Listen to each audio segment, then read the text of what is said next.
In the dust-choked town of Black Ridge, Mara Colton was nothing, invisible to everyone, even her own father. But the night she was humiliated in front of a laughing saloon crowd, she made a choice that would change everything. She agreed to marry Rowan Vance, a silent, feared rancher whispered to be dangerous, possibly broken beyond repair. By dawn, she'd be gone from the only world she'd ever known, stepping into something far more terrifying than loneliness. Stay until the end to see how this story unfolds. Hit that like button and comment with your city so I can see how far this story travels. The sun hadn't risen yet when Mara Colton started packing.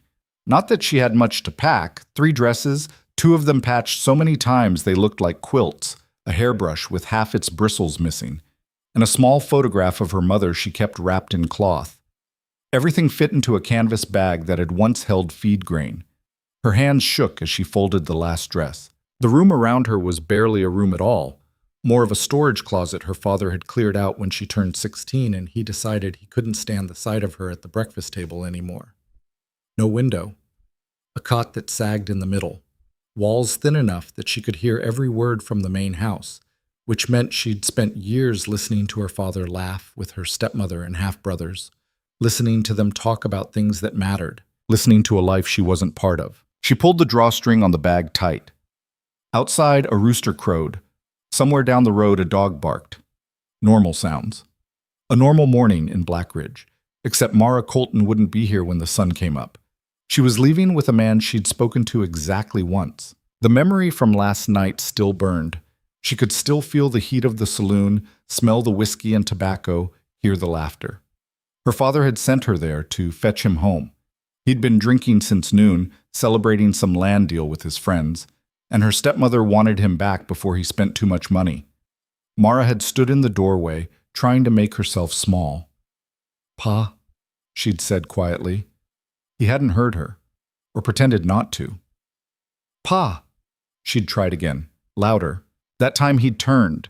His face was flushed, eyes glassy. "What the hell do you want?" "Emma says you should come home."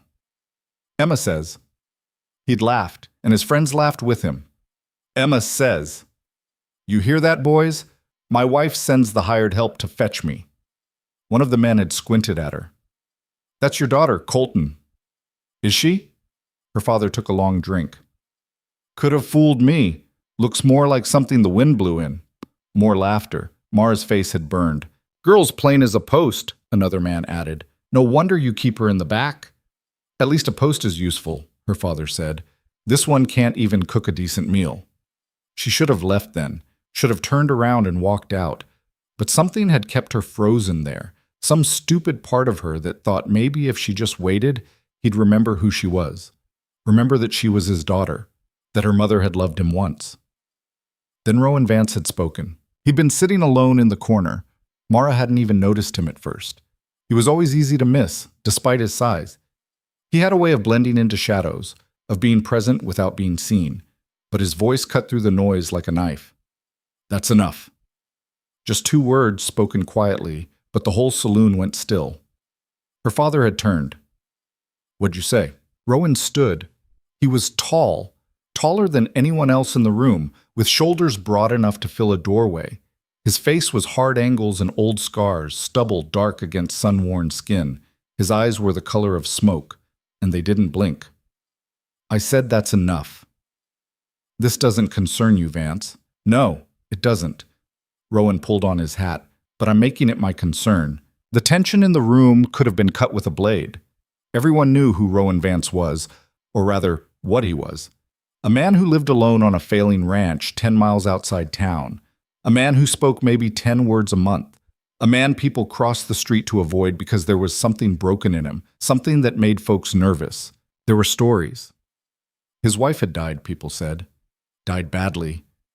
And maybe his daughter too, though nobody knew for sure.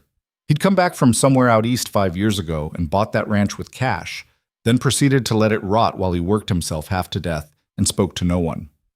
Dangerous, people whispered.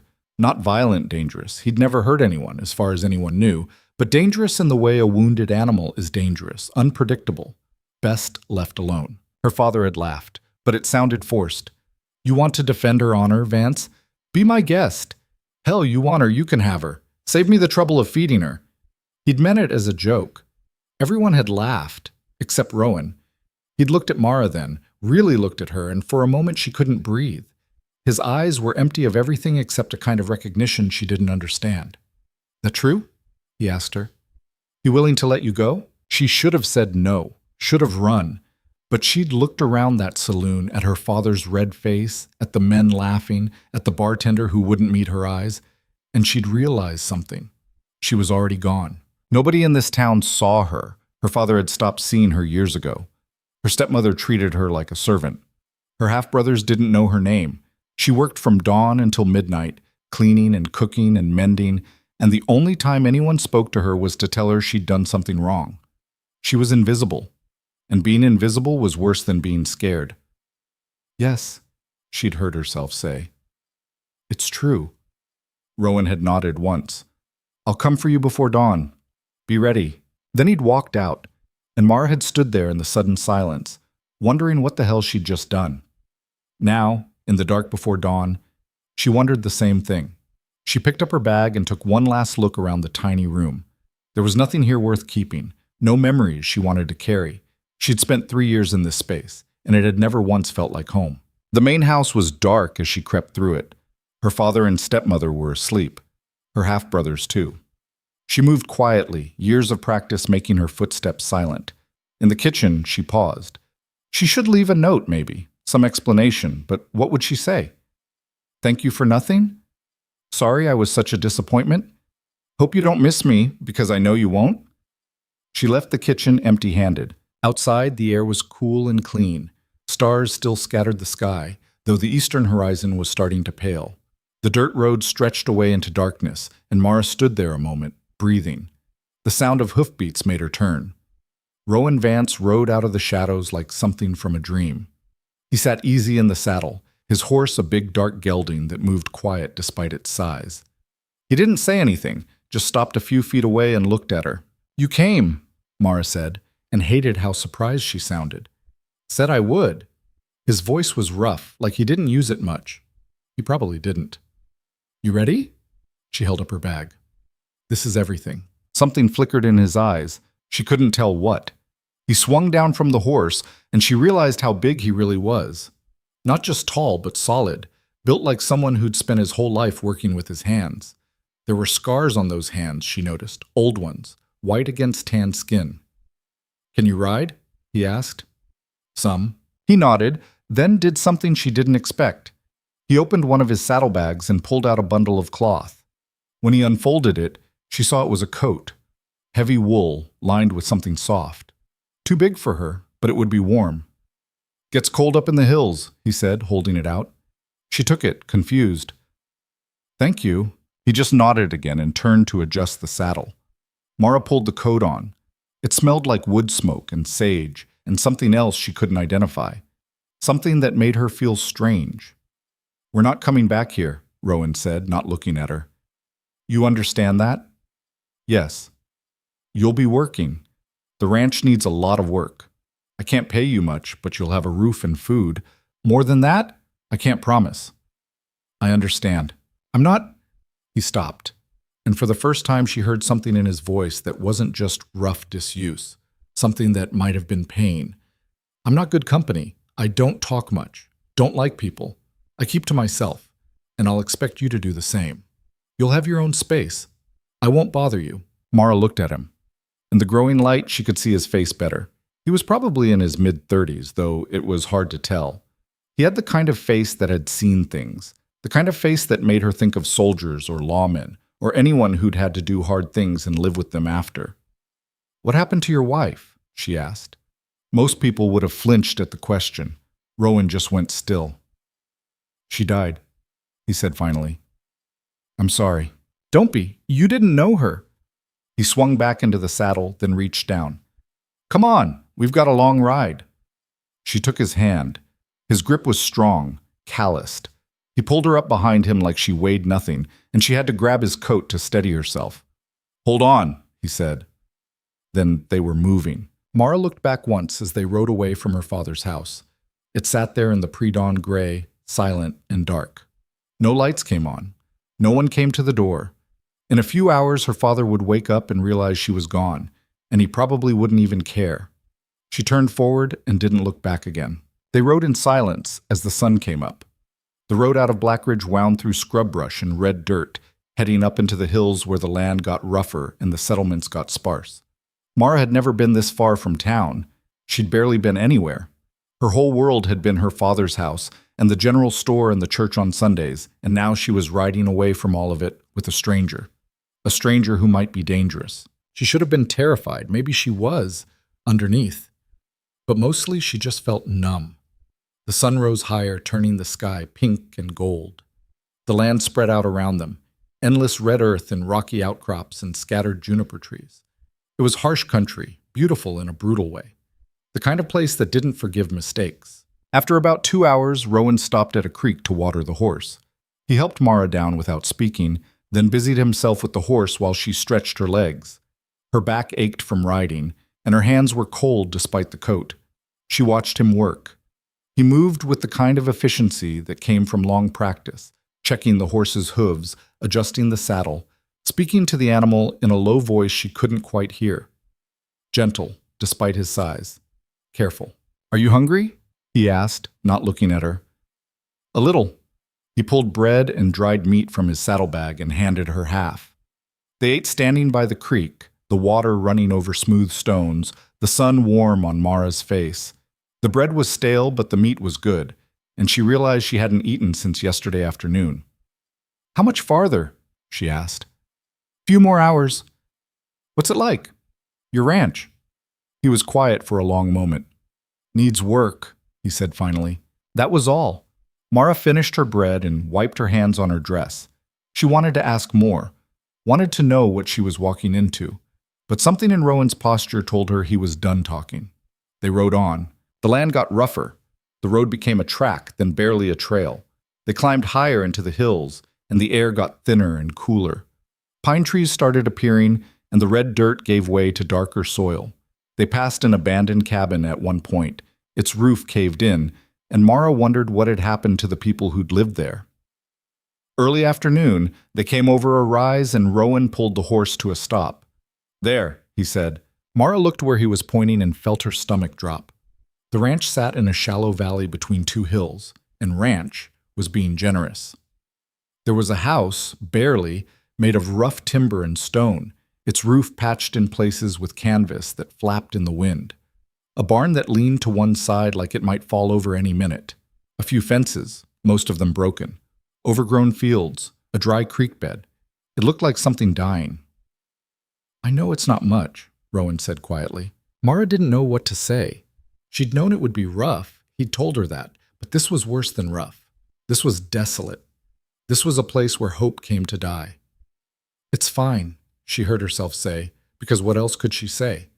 Rowan made a sound that might have been a laugh, though there was no humor in it. "You're a bad liar." They rode down into the valley. Up close, the ranch looked even worse. The house's windows were dark and empty. The barn door hung crooked. Weeds grew everywhere. There was a well near the house, at least, and when Rowan checked it, he nodded. "Water's good," he said. "That's something." He helped her down and tied the horse to a post that looked like it might snap in a strong wind. Then he stood there a moment, looking at the house like he was steeling himself. "I haven't—" He stopped. Started again. "I don't go in there much. I sleep in the barn mostly." "Why?" "Because the house has memories I don't want." The way he said it made Mara's chest tight. She'd expected hard. She'd expected work. She hadn't expected grief so thick you could choke on it. Rowan walked to the house and pushed the door open. It creaked loud in the silence. Inside was dark, and when Mara's eyes adjusted, she saw why he slept in the barn. The house was frozen in time. There was furniture, a table, chairs, a rocking chair by the cold fireplace, shelves with dishes, curtains on the windows, though they were gray with dust, a child's wooden toy on the floor, everything covered in a thick layer of dust and abandonment. "How long since anyone lived here?" Mara asked. 5 years. "Give or take." 5 years of dust. 5 years of letting everything rot. 5 years of sleeping in a barn because the memories were too heavy. Rowan stood in the doorway like he couldn't make himself go farther. His hands were clenched at his sides, and Mara realized this was the first time she'd seen him look anything other than composed. "I'll leave you to it," he said, his voice tight. "There's a bedroom in the back. It's yours. I'll be in the barn if you need anything." "Wait!" But he was already gone, walking away fast like something was chasing him. Mara stood in the dusty house, listening to his footsteps fade. Then she was alone. She looked around slowly. The light coming through the dirty windows was weak and gray. Everything smelled like dust and old wood and time. A plate sat on the table, a fork beside it, like someone had just gotten up and never come back. This was where Rowan's wife had lived, where his daughter had played with that wooden toy on the floor, where they'd eaten meals and told stories and been a family. And then something had happened, and now there was just dust. Mara set her bag down and rolled up her sleeves. She'd come here for a reason. Maybe it wasn't a good reason, maybe it was just the only option she'd had. But she was here now. And she'd learned a long time ago that the only way through hard things was to start working. She found a bucket and rags in a corner. The well water was cold and clean. She started with the windows, washing away years of grime until light actually came through. Then the floors, sweeping first and then scrubbing on her hands and knees. The table, the chairs, the shelves. Hours passed. The sun moved across the sky. Mara worked until her hands were raw and her back screamed, and slowly, so slowly, the house started to look like a place where people could live. She found the bedroom Rowan had mentioned. It was small but clean once she'd dusted and swept. A real bed, even if the mattress was old. A window looking out on the hills. A shelf. A trunk. She opened the trunk and immediately wished she hadn't. Inside were clothes. A woman's clothes, dresses, a nightgown, a shawl. And underneath, smaller clothes. A child's dress, tiny and carefully folded. A pair of little shoes. Mara closed the trunk carefully and sat back on her heels, breathing hard. She didn't know what had happened here. Didn't know how Rowan's wife had died, or his daughter, or if the daughter was even dead or just gone somewhere. But she knew grief when she saw it, and this was grief that had teeth. Outside, the sun was setting. Mara realized she'd worked straight through the afternoon without eating, without resting. Her whole body ached, but the house looked different now. Not good. It would take weeks to make it truly good, but livable. Better. She washed her face and hands at the well, the water shocking cold, then looked toward the barn. Rowan hadn't come out all day. She should probably leave him alone. He'd made it clear he wanted space, but she'd also found food in the kitchen, old supplies, but some of it still good, and she knew how to make a basic stew. She could at least do that much. She got a fire going in the fireplace. It took a while because the chimney was clogged with old bird nests, but eventually she got it clean enough to draw. Then she made stew with what she could find: dried beans, some withered vegetables from a root cellar, a little bit of salt pork. Not much, but it smelled good as it cooked. The sun was down and stars were coming out when Rowan finally appeared in the doorway. He stopped there, staring at the clean windows, the swept floors, the fire, the pot bubbling over it. "What did you do?" he asked, and his voice was strange. "Cleaned." Mara stirred the stew. "I hope that's all right. I found supplies in the—" "You shouldn't have." He took a step back. "You shouldn't have touched anything." "I'm sorry, I thought—" "This was her house." His voice cracked. "This was her house, and I let it rot because I can't." He turned and walked away, fast, disappearing into the darkness. Mara stood there, spoon in hand, feeling like she'd just made a terrible mistake. She ate alone, the stew tasting like ash. Then she banked the fire and went to her room and lay on the old bed, staring at the ceiling. What was she doing here? She'd traded one kind of misery for another. At least in Blackridge, she'd known what to expect. Here, she was adrift in someone else's pain, in a place that didn't want her, with a man who could barely stand to look at his own home. She should leave. In the morning, she should walk back to town and tell her father he was right. She was useless. She couldn't even— A sound from outside made her stop. She got up and went to the window. In the moonlight, she could see Rowan standing by the well. His shoulders were shaking. He was crying. Not loud, not dramatic. Just standing there in the dark, shoulders shaking, one hand braced against the well like it was the only thing holding him up. Mara pressed her hand against the glass. She didn't know this man, didn't know his pain, didn't know if she could help or if he'd even let her try.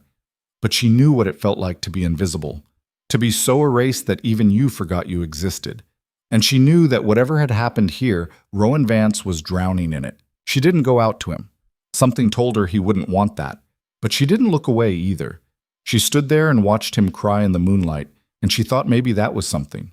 Maybe just seeing him, really seeing him, was something. Eventually, he straightened up, wiped his face with his sleeve, walked back to the barn with his shoulders squared like he was going into battle. Mara went back to bed. She didn't sleep much that night. Every creak of the house made her jump. Every settling board sounded like footsteps. The bed was old and smelled like dust, and the darkness was complete in a way it never was in town. No streetlights, no sounds of people, just wind and silence and the weight of all that emptiness. When dawn finally came, she was already awake. She got up and made coffee with what she'd found in the kitchen. Real coffee, not the chicory substitute her stepmother used. She made it strong and took 2 cups outside. Rowan was already up, working on the fence by the barn. He looked like he hadn't slept at all. His shirt was wrinkled, his hair uncombed, dark circles under his eyes. He saw her coming and went still. "I made coffee," Mara said, holding out one of the cups. He stared at it like she was offering him poison. "I'm sorry about last night," she continued. "I shouldn't have cleaned without asking. I just thought—" "Stop." He took the coffee, not looking at her. "You don't need to apologize. You did good work. The house needed it. I found the trunk." His jaw tightened. "You shouldn't have opened that." "I know. I'm sorry." They stood there in the cold morning air drinking coffee, not looking at each other. The sun was coming up over the eastern hills, turning the sky orange and pink. It would have been beautiful if everything else wasn't so hard. "I'm going to fix the barn roof today," Rowan said finally. "There's chickens in town, wild ones. If you can catch some, we could use the eggs." "All right. And the garden needs work. Spring planting should have been done weeks ago. We're late, but maybe we can salvage something." "I can do that." He nodded, drained his coffee. "I don't know what you're looking for here, Mara. But if it's a normal life, a happy home, you won't find it. Best I can give you is work and a roof. That's all I got left." She looked at him, really looked. At the scars on his hands, the lines around his eyes, the way he held himself like a man expecting the next blow. He was broken, yeah, but he wasn't cruel. Wasn't angry. Just sad in a way that went bone deep. "I'm not looking for happy," she said quietly. "I'm just looking for different." Something flickered in his eyes. Not quite hope. That would have been too much. But maybe recognition. "Different I can do," he said. Then he handed her the empty cup and walked back to the barn, and Mara stood there watching him go, wondering what the hell she'd gotten herself into. But she didn't leave. She went back inside and washed the cups and started planting the garden. And when the sun was fully up, she went out and started turning soil that hadn't been turned in 5 years. It was hard work. The soil was packed hard, full of rocks and old roots. Her hands blistered within an hour. Her back screamed. Sweat soaked through her dress despite the cool morning air. But it felt good. For the first time in years, Mara felt like she was doing something that mattered. Not cleaning someone else's house or cooking meals she wouldn't be thanked for. Actually building something, making something grow. Around noon, Rowan came over and stood watching her work. "You're doing it wrong," he said. She stopped, breathing hard. "What?" "The rows. You're making them too close together. Plants need room." He knelt down and showed her the right spacing, his hands moving quick and sure in the dirt. Despite everything, he knew what he was doing. This was his land, and he understood it even if he'd let it go to hell. They worked together for a while in silence. It was easier with 2 people. Rowan broke up the hard-packed sections while Mara followed behind, pulling out rocks and smoothing the rows. The sun climbed higher. Birds called from the pine trees up the hill. "Thank you," Rowan said suddenly. Mara looked at him, confused. "For what?" "The coffee this morning, the stew last night, even though I—" He stopped. "It's been a long time since anyone did things like that." "It's nothing." "No, it's not nothing." He sat back on his heels, looking out over the valley. "I forgot what it felt like.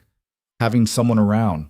Someone who gives a damn whether you eat or sleep or live through the winter." "Your wife," Mara said carefully. "What was her name?"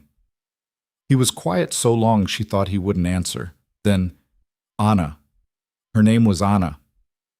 And your daughter? His whole body tensed. Sarah. What happened to them? They died. Each word sounded like it was being pulled out of him with pliers. Fever, 5 years ago. We were living out east and there was an outbreak. Anna got sick first. Sarah tried to take care of her. They both... He stopped, couldn't finish. I'm sorry, Mara said. Everyone's sorry. Sorry doesn't bring them back. He stood up abruptly. I'm going to check the water line. He walked away, and Mara let him go. But now she understood. He'd lost everything. His wife, his daughter, his whole life. And instead of moving on or rebuilding, he'd bought this ranch in the middle of nowhere and proceeded to bury himself in work and silence, letting everything rot around him because what was the point of fixing anything when nothing mattered? She knew that feeling. Different circumstances, but the same emptiness, the same sense of being erased. Maybe that's why he'd spoken up for her in the saloon. Maybe he'd recognized something in her. That look of someone who'd stopped existing even while they were still breathing. Mara went back to work on the garden. Days passed. They fell into a rhythm. Rowan worked on the barn and the fences and the water lines. Mara cleaned the house and planted the garden and tried to catch those wild chickens Rowan had mentioned, though they proved too fast for her. She found other food sources, wild greens, mushrooms, a patch of blackberries gone feral. They didn't talk much. Rowan still slept in the barn most nights. But they had coffee together most mornings, and Mara cooked meals they ate on the porch as the sun went down. And it wasn't much, but it was something. The house slowly came back to life. Mara washed the curtains and hung them back up. Fixed the door so it didn't creak. Oiled the hinges on the cabinets. Small things, but they added up. One evening, she found Rowan standing in the doorway, just looking. It looks good, he said quietly. Still needs work. Everything needs work. He came inside, the first time since that first day. Walked around slowly, touching things. The clean table, the washed windows. Anna would have liked what you did here. She always wanted the house to be... He stopped. She would have liked it. Mara didn't know what to say to that, so she just nodded. That night, Rowan slept in the house for the first time in 5 years. She heard him moving around in the main room, heard the creak of the rocking chair. He didn't go to the bedroom he'd shared with Anna. That door stayed closed. But he was in the house. It felt like progress. But progress was slow, and the work was endless. The ranch was bigger than Mara had realized. Over 100 acres of land that Rowan had bought with money from selling his old life back east. Good land, he told her, fertile, with water access and decent grazing. But it needed work that one man couldn't do alone, especially when that man spent most of his energy just trying to survive his own grief. We need to get cattle, Rowan said one morning, or sheep, something. Land's wasted otherwise. Can we afford it? Barely. I've got a little money saved, but... He shook his head. Doesn't matter. Without stock, this place will never be more than a campsite. They rode into town that weekend to see about buying cattle. It was Mara's first time back in Blackridge since she'd left, and her stomach churned the whole way. The town looked the same. Dusty streets, tired buildings, people going about their business. Rowan tied the horse outside the livestock broker's office, and they went inside. The broker looked at Rowan, and his expression went carefully neutral. Looked at Mara, and his eyebrows went up. Heard you got yourself a wife, Vance, he said. Didn't believe it. Believe what you want. I need cattle. What have you got? They discussed numbers and prices while Mara stood by the window watching the street. She saw people she knew, Mrs. Henderson from the general store, the blacksmith's son, a few of her father's friends. None of them looked twice at her. She was still invisible, even when she was standing right there. Then her father came out of the saloon across the street, and Mara's breath caught. He looked the same. Same worn hat, same confident walk, same way of taking up space like he owned the world. He was laughing about something with the man next to him. He didn't look like a man who'd lost his daughter 2 weeks ago. Didn't look like he'd even noticed. Mara? She turned. Rowan was watching her, something careful in his eyes. You all right? Fine. That your father? She nodded. Rowan looked out the window, looked at her father laughing, looked back at Mara. You want to talk to him? No. You sure? I'm sure. Rowan studied her a moment longer, then nodded. All right, let's finish up here. They bought 6 head of cattle, all Rowan could afford. The broker said he'd have them delivered to the ranch by the end of the week. As they left, Mara kept her eyes down, hoping her father wouldn't notice her. He didn't. She walked right past him on the street, and he didn't even glance her way. It shouldn't have hurt. She'd expected it. But somehow it still felt like a knife between the ribs. Rowan didn't say anything until they were out of town, riding back up into the hills. Then, for what it's worth, he's a damn fool. Mara didn't answer. You're worth 10 of him, 20. And one of these days he's going to realize that, and it'll be too late. He won't realize anything. He doesn't care. Then he's a bigger fool than I thought. They rode in silence for a while. Then Mara said, Why did you defend me that night? In the saloon. You didn't know me. Rowan was quiet. I knew enough. What does that mean? Means I knew what it looked like when someone's been erased. When they've been made so small they start to believe that's all they are. He glanced at her. And I knew if I didn't say something, you were going to disappear completely. So you married me out of pity? No, I didn't marry you at all. We're not married. I just offered you a way out. Mara blinked. We're not married? No. Did you think we were? Yes. You said you'd come for me. Everyone in the saloon thought people can think what they want. Far as I'm concerned, you're working for me, and that's it. You want to leave, you can leave any time. You're not trapped here. Mara didn't know what to feel about that. Relief? Confusion? She'd spent 2 weeks thinking she was married to this man, and now, why didn't you tell me? Figured you knew. Figured you understood it was just a... He stopped. I'm not looking for a wife, Mara. I had a wife. She's gone. I'm not replacing her. I never thought I was replacing anyone. Good. Because you're not. He kicked the horse into a faster walk. You're just someone who needed a place, and I needed help. That's all this is. That should have felt like freedom. And maybe part of it did. But another part felt like rejection, though Mara couldn't quite say why. They got back to the ranch as the sun was setting. Rowan took care of the horse while Mara went to start dinner. She moved through the kitchen automatically, her mind elsewhere. Not married, just working here. Free to leave any time. But where would she go? She was stirring the pot when Rowan came in. He washed his hands at the basin and sat at the table, and they didn't talk while she finished cooking, didn't talk while she served the food, didn't talk while they ate. Finally, Mara couldn't stand it anymore. I'm not leaving, she said. Rowan looked up. What? You said I could leave any time. I'm not leaving. I like it here. You like it here. He said it like he couldn't believe her. It's the middle of nowhere. It's falling apart. There's nothing here. There's work. There's a roof. There's... She stopped. There's different. That's what I wanted. He studied her across the table. You're a strange woman. You know that? So I've been told. The corner of his mouth twitched. Not quite a smile, but close.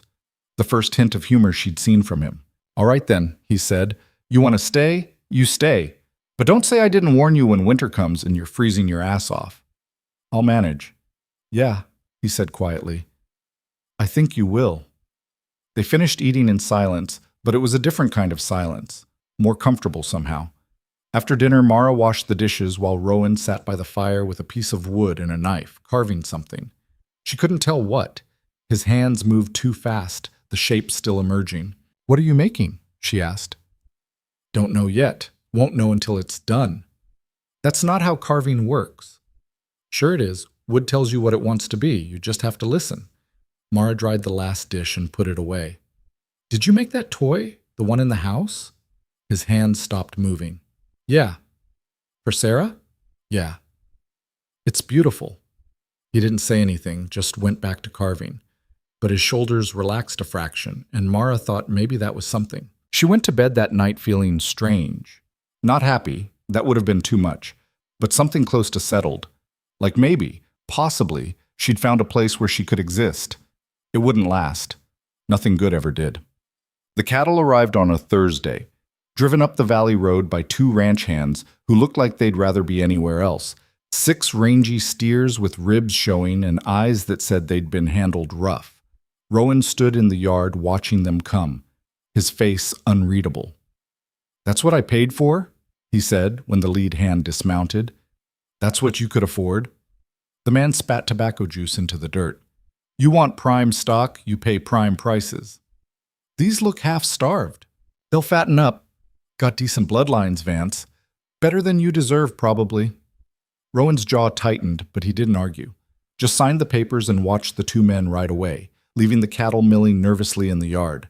Mara came out of the house, wiping her hands on her apron. They're thin. Yeah. Can we feed them, get them healthy?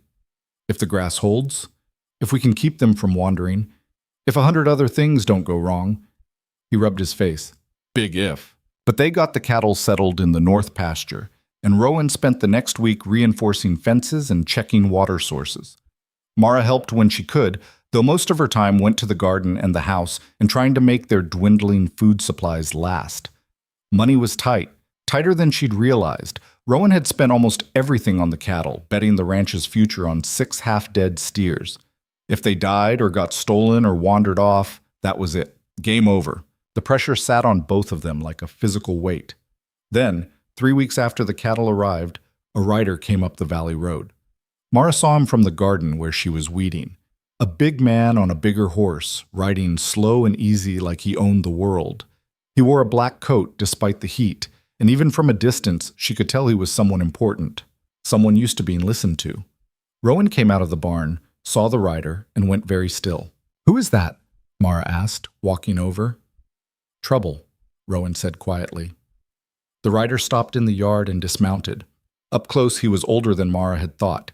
Maybe 60, with silver hair and a face like carved granite. Well-fed, well-dressed, with hands that had never done real work. He smiled, but it didn't reach his eyes. Mr. Vance, he said. Been meaning to ride out and introduce myself. Name's Coleman Hatch. I own the Triple H. That's the spread to your east and south. Rowan didn't offer his hand. What do you want? Now, is that any way to greet a neighbor? Hatch's smile widened. I just came to welcome you proper. Been meaning to since you bought this place, but you keep to yourself, don't you? I prefer it that way. I'm sure you do. Fine way to live if a man can manage it. Hatch looked around the yard, taking in the patched barn, the struggling garden, the general state of barely controlled collapse. Though I have to say, this land's seen better days. Previous owner let it go to hell, and seems like you're having trouble bringing it back. I'm managing. Are you? Hatch's eyes flicked to the north pasture where the cattle grazed. 6 head. That's all you got? For now. Hard to make a living on 6 head. Hard to make payments, too, I'd imagine. Rowan's shoulders tensed. I own this land outright, no payments. Oh, I know. Bought it with cash, didn't you? Eastern money. Hatch said it like it was dirty.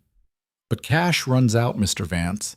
And when it does, well, land like this needs investment. Needs work, needs more than one man and a... He looked at Mara for the first time, his eyes running over her in a way that made her skin crawl. And a hired girl can provide. State your business or get off my property, Rowan said, his voice flat and hard. Hatch laughed. Direct, I like that. All right then, I'll be direct too. This land sits right in the middle of my holdings. Been trying to buy it for 3 years, but the previous owner was stubborn. Died stubborn too. Froze to death in a storm because he was too proud to sell and too poor to winterize proper. That's not going to happen to me. No? You sure about that? Hatch pulled a piece of paper from his coat. I'm prepared to offer you a fair price. More than fair, actually. Enough to set you up somewhere easier, somewhere that doesn't require breaking your back just to survive. He held out the paper. Rowan didn't take it. I'm not selling. You haven't even looked at the offer. Don't need to. This is my land. I'm not selling. Hatch's smile faded. You're making a mistake. That's my right. Is it? Hatch folded the paper slowly and put it back in his coat. See, here's the thing about rights, Mr. Vance. They only matter if you can defend them. And you, one man, barely surviving, no friends, no connections, you can't defend much of anything. Is that a threat? It's a fact. This is hard country. Things happen. Fences break. Cattle wander. Wells run dry. Sometimes people get hurt, and there's no law for 50 miles to do anything about it. He swung back into his saddle. I'm trying to help you, Vance. Trying to save you from making this harder than it needs to be. But if you're too stubborn to listen, well, He let the sentence hang there like a noose. "I'll be seeing you," he said, then rode away, taking his time, making it clear he wasn't worried about anything Rowan might do. Mara watched him go, her heart pounding. What was that about? Exactly what it sounded like. Rowan's hands were clenched into fists. He wants this land, and he's not going to stop wanting it just because I said no. Can he force you to sell? Not legally, but legally doesn't mean much out here. What are we going to do? Rowan looked at her, and for the first time she saw something like fear in his eyes. Not fear for himself, fear for her. You should leave, he said. Go back to town. This is going to get ugly, and you don't need to be part of it. I'm not leaving. Mara, I said I'm not leaving. You think I'm scared of some rich man in a fancy coat? I grew up invisible. I know what real powerlessness feels like, and this isn't it. Here I've got something worth fighting for. It's just land. No, it's not. She stepped closer to him. It's the first place I've ever mattered. The first place I've done work that meant something, and I'm not giving that up because some bully wants to expand his empire. Rowan stared at her. You're insane. Maybe, but I'm not running. He shook his head slowly, and something that might have been respect flickered across his face. All right then, but don't say I didn't warn you. That night, Rowan slept with his rifle next to the bed. Nothing happened immediately. A week passed, then 2. The cattle grazed peacefully. The garden grew.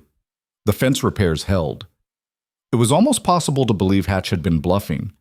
Then the well went bad. Mara discovered it early one morning when she went to draw water and got a bucket full of murky, foul-smelling liquid that made her gag. She showed Rowan, and his face went dark.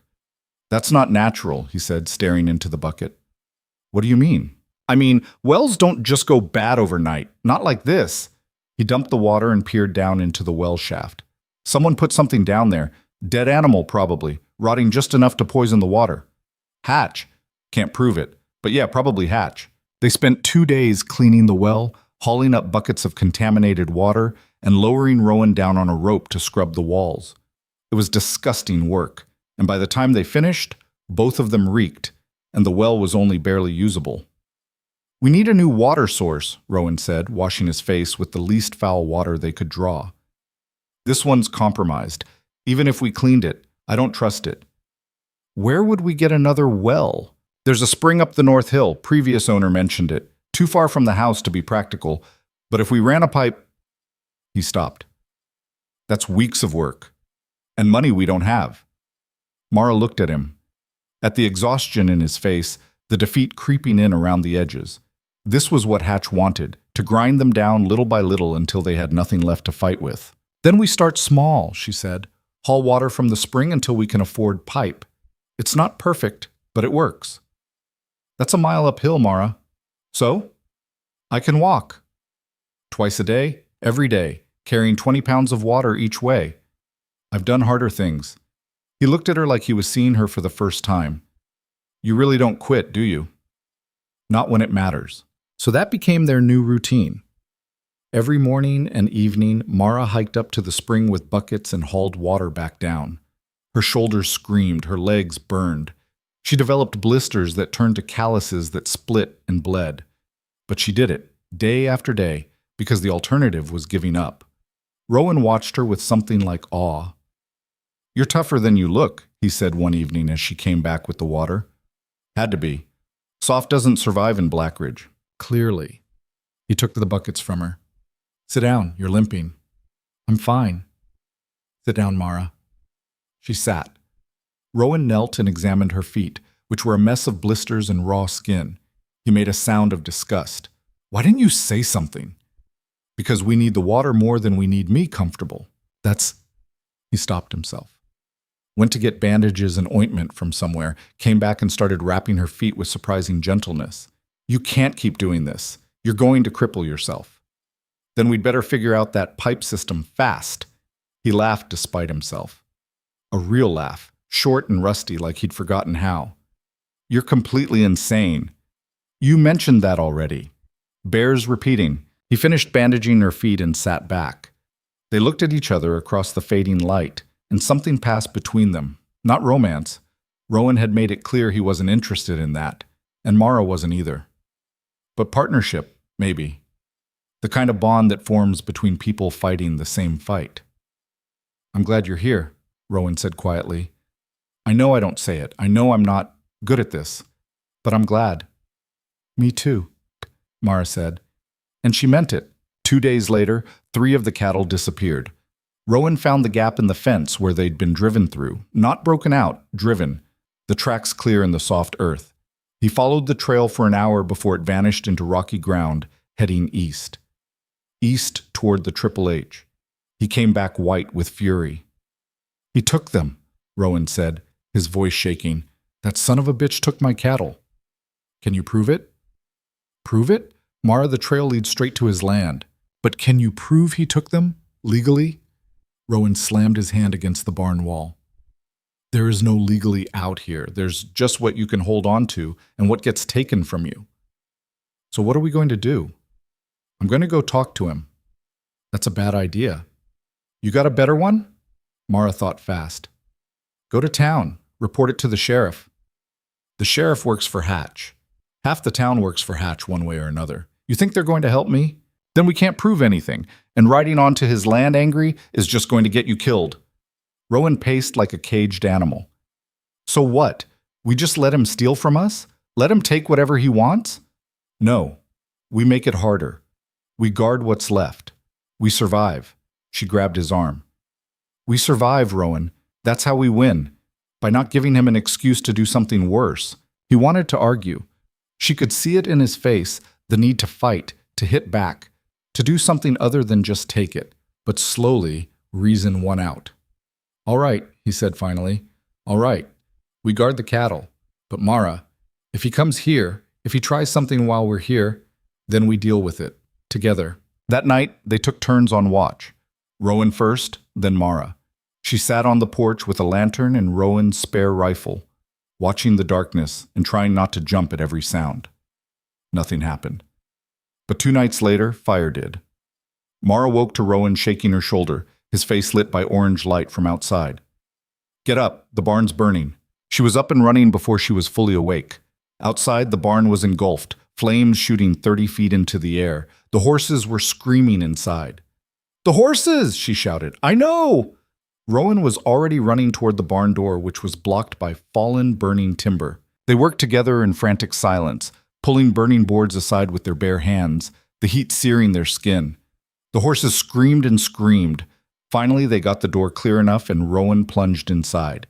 He came out seconds later leading both horses, their eyes white with terror. Got them clear just as part of the roof collapsed, sending up a shower of sparks.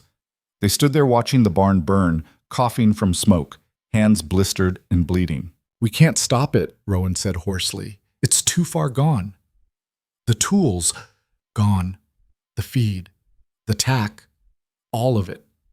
Mara felt tears on her face and didn't know if they were from smoke or grief or rage. This was everything. Their supplies, their equipment, months of work, gone in one night. This was Hatch, she said. Yeah. We should... What? Go to the sheriff who's in his pocket? Ride to his ranch and accuse him with no proof? He probably has 10 men who'll swear he was playing cards with them all night. So he just wins. Rowan's face was terrible in the firelight. For now, they watched the barn burn until dawn, making sure the fire didn't spread to the house. When the sun came up, there was nothing left but smoking rubble and twisted metal. Everything they'd built, everything they'd worked for, reduced to ash. Mara sat on the porch steps, staring at the ruins. Her hands hurt. Her lungs hurt. Her chest felt like someone had carved it hollow. I'm sorry, Rowan said, sitting beside her. For what? For getting you into this. You should have left when I told you to. Stop saying that. Mara, I said stop. She looked at him. You think I stayed because I didn't know it would be hard? I knew. I just didn't care, because hard with purpose beats easy with none. And this? She gestured at the smoking barn. This just makes me angrier, makes me want to fight harder. There's nothing left to fight with. There's us. That's something. Rowan shook his head slowly. How are you not broken? Because I've been broken before. This is just fire. I've survived worse. She didn't know if that was true, but she said it anyway, and maybe saying it made it true. They spent the day salvaging what they could from the ruins. Not much. Some metal that could be reused, a few tools that had somehow survived. Everything else was gone. That night, a rider came again. Not Hatch this time, but one of his men. Younger, nervous, holding an envelope like it might bite him. "Mr. Vance," he said, "Mr. Hatch asked me to deliver this." Rowan took the envelope without speaking. Inside was another offer to buy the ranch. The price was lower this time. "You can tell Mr. Hatch to go to hell," Rowan said. The rider nodded quickly and left. Rowan tore the paper into pieces and let them scatter in the wind. "We need help," Mara said. "From who? We're alone out here." "What about other ranchers? Other people Hatch has pushed around?" "They've all either sold out or learned to keep their heads down. Nobody's going to risk Hatch's anger for us." "You don't know that." "Yeah, Mara, I do." But she didn't believe him. The next day, while Rowan was checking fence lines, Mara saddled one of the horses and rode to the nearest neighbor, a homestead about 5 miles south. A family named Patterson. Rowan had mentioned them once. She found them working a small field, a man and woman, and 3 kids. They looked up as she approached, surprised. "Help you?" the man asked. "My name's Mara Colton. I'm working the Vance Ranch up the valley." Recognition and wariness crossed his face. "We know who you are. What do you want?" "I want to know if Coleman Hatch has bothered you." The man and woman exchanged glances. "You should leave," the woman said quietly. "Has he?" "We don't want trouble." "I'm not asking you to make trouble. I'm just asking if you've had problems with him." The man sighed. "Everyone's had problems with Hatch. He owns half the county and wants the other half. If you're in his way, he makes your life hell until you sell. That's just how it is." "It doesn't have to be." "Yes, it does. He's got money, power, connections. We're just trying to survive." "So are we. And last night he burned our barn down." The woman's hand went to her mouth. "He didn't." "He did. Lost everything. Tools, feed, tack, everything." "That's—" The man stopped. "That's bad, real bad. But what do you expect us to do about it?" "I expect you to remember that if he can do it to us, he can do it to you. And next time you might not have someone willing to fight back. We can't fight Coleman Hatch. Not alone, no, but together, no." The man's voice was firm. "I'm sorry about your barn." "I am. But I've got kids to think about. I'm not risking their lives for your fight." Mara looked at the woman, who wouldn't meet her eyes, at the kids watching from behind their mother's skirt. "All right," she said finally. "I understand." She rode home feeling like she'd swallowed glass. Rowan was waiting in the yard when she got back. "Where were you?" "Trying to find allies." "Find any?" "No." He nodded like he'd expected that. "Told you." "Yeah, you did." They stood there in silence, 2 people against the world. "What now?" Mara asked. "Now we figure out how to survive the winter without a barn, without tools, without—" He stopped. "I don't know, Mara. I honestly don't know." That night, it started to rain. Not a gentle rain. A storm, violent and cold, that turned the yard to mud and pounded the house like it was trying to break through. Water leaked through the roof in a dozen places. The windows rattled. The wind screamed. They spent the night moving buckets around, catching drips, trying to keep the fire alive. "If this keeps up, we'll lose the garden," Mara said. "If this keeps up, we'll lose everything." The storm lasted 3 days. By the time it ended, the garden was flooded and half the plants were dead. The fence around the remaining cattle had collapsed, and it took Rowan most of a day to find them and drive them back. The road to town was washed out, and the house they'd worked so hard to fix up, was soaked and moldy and falling apart again. Mara sat in the kitchen, looking at the ruined garden through the window, and felt something inside her crack. This was too much. The poisoned well, the stolen cattle, the burned barn, and now this. How were they supposed to fight when everything kept getting destroyed? "Hey!" She looked up. Rowan stood in the doorway, dripping wet, covered in mud. "It's bad," he said. "But it's not over." "Feels over." "Yeah, well, feelings lie." He came and sat across from her. I know you're tired. Hell, I'm tired. But we're still here, still alive. That's something. Is it enough? Has to be. It's all we've got. Mara laughed, but it came out broken. This is insane. We're fighting a rich man with unlimited resources, and we've got nothing. No barn, no tools, no allies, no... We've got each other. She looked at him. His face was haggard, his eyes shadowed with exhaustion.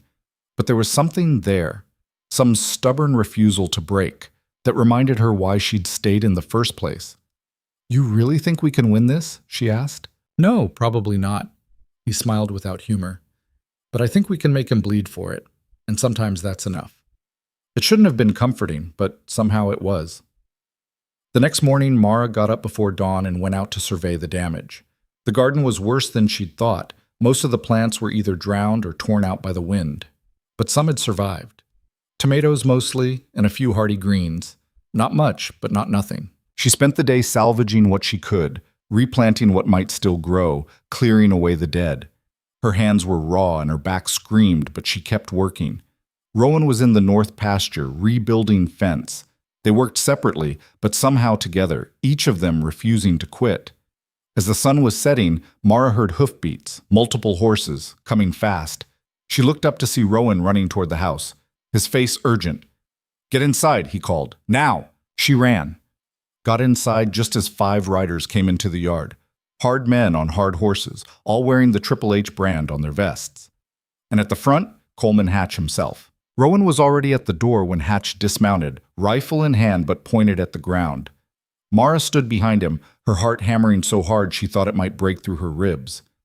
Hatch surveyed the yard with the expression of a man inspecting property he already owned. His eyes lingered on the burned barn, the flooded garden, the general wreckage the storm had left behind. Then he smiled. Hell of a storm, he said conversationally. Heard it was bad up this way. Came to check on you, make sure you were all right. We're fine, Rowan said. His voice was flat as hammered iron. You can leave now. Now, that's not very hospitable. Here I ride all the way up to check on my neighbors, and you won't even offer me coffee? You're not my neighbor.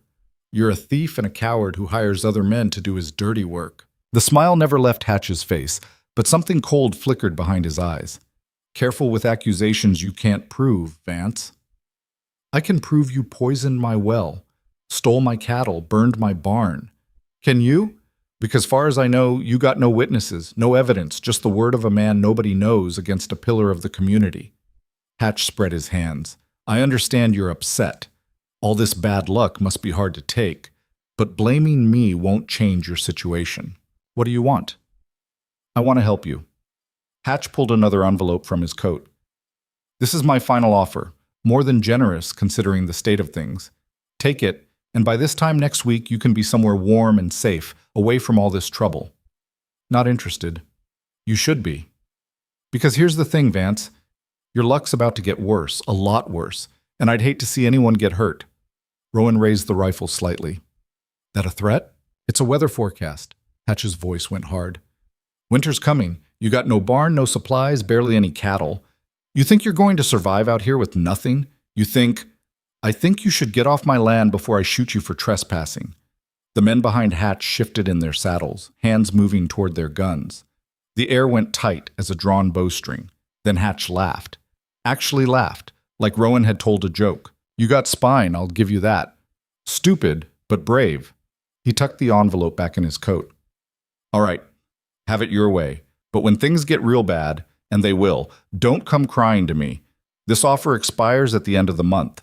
After that, well, he swung back into his saddle. After that, what happens, happens. He rode away with his men, taking his time, making it clear he wasn't worried. Mara let out a breath she didn't know she'd been holding. He's going to kill us. Probably not. Too obvious. Rowan lowered the rifle. But he'll make us wish we were dead. So what do? We prepare for winter. Fast. Over the next 2 weeks, they worked like people possessed. Rowan built a lean-to shelter where the barn had been, using salvaged wood and canvas they couldn't really afford. Not much, but enough to keep the horses dry. Mara replanted what she could in the garden and started preserving everything that was even remotely edible. They rationed food down to almost nothing, eating 1 real meal a day and making it count. The remaining 3 cattle stayed close to the house now where they could watch them. Rowan slept outside most nights, rifle across his lap, waiting for the next attack. It didn't come. That was somehow worse than if it had. The waiting, the not knowing. Every morning Mara woke up expecting to find something else destroyed, and every morning everything was still there, and the tension wound tighter. "He's playing with us," she said one night as they sat by the fire, too tired to sleep. "Yeah. Why? Why not just finish it?"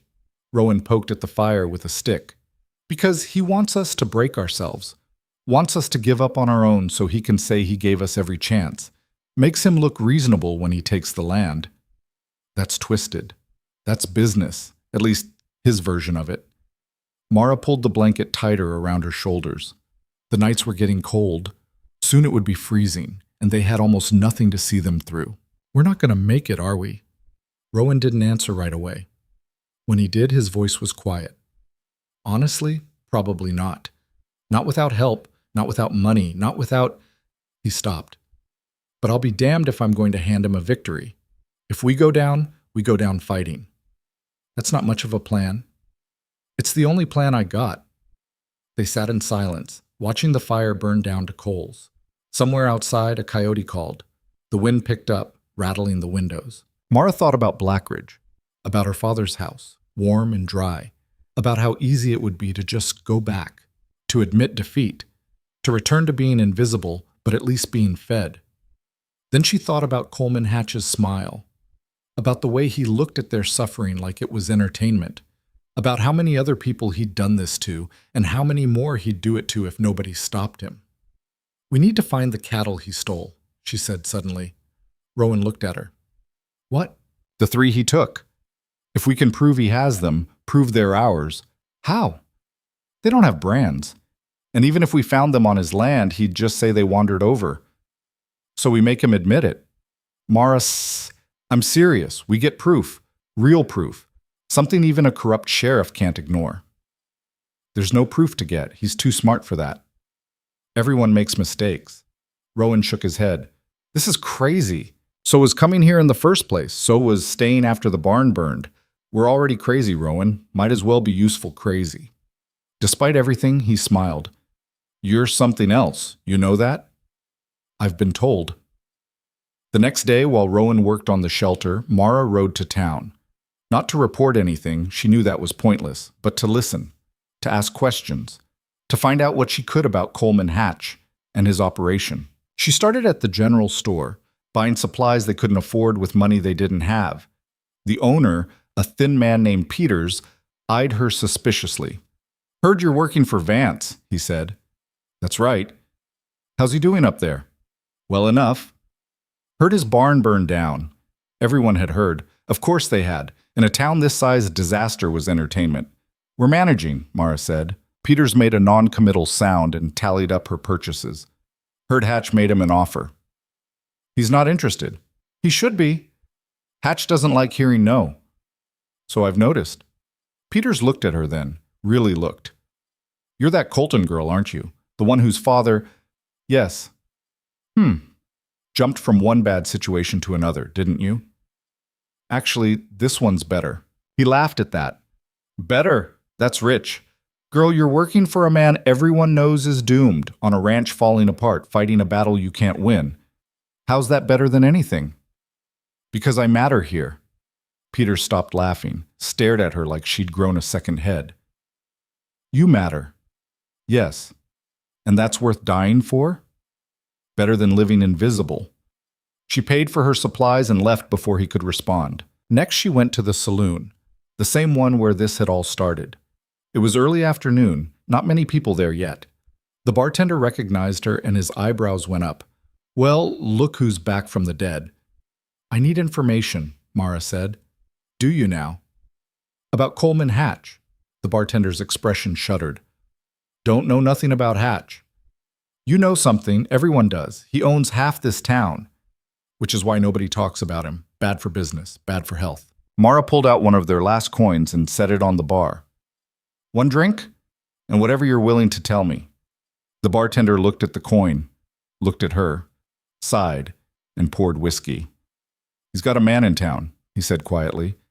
Name's Deacon, handles his affairs, collects debts, delivers messages.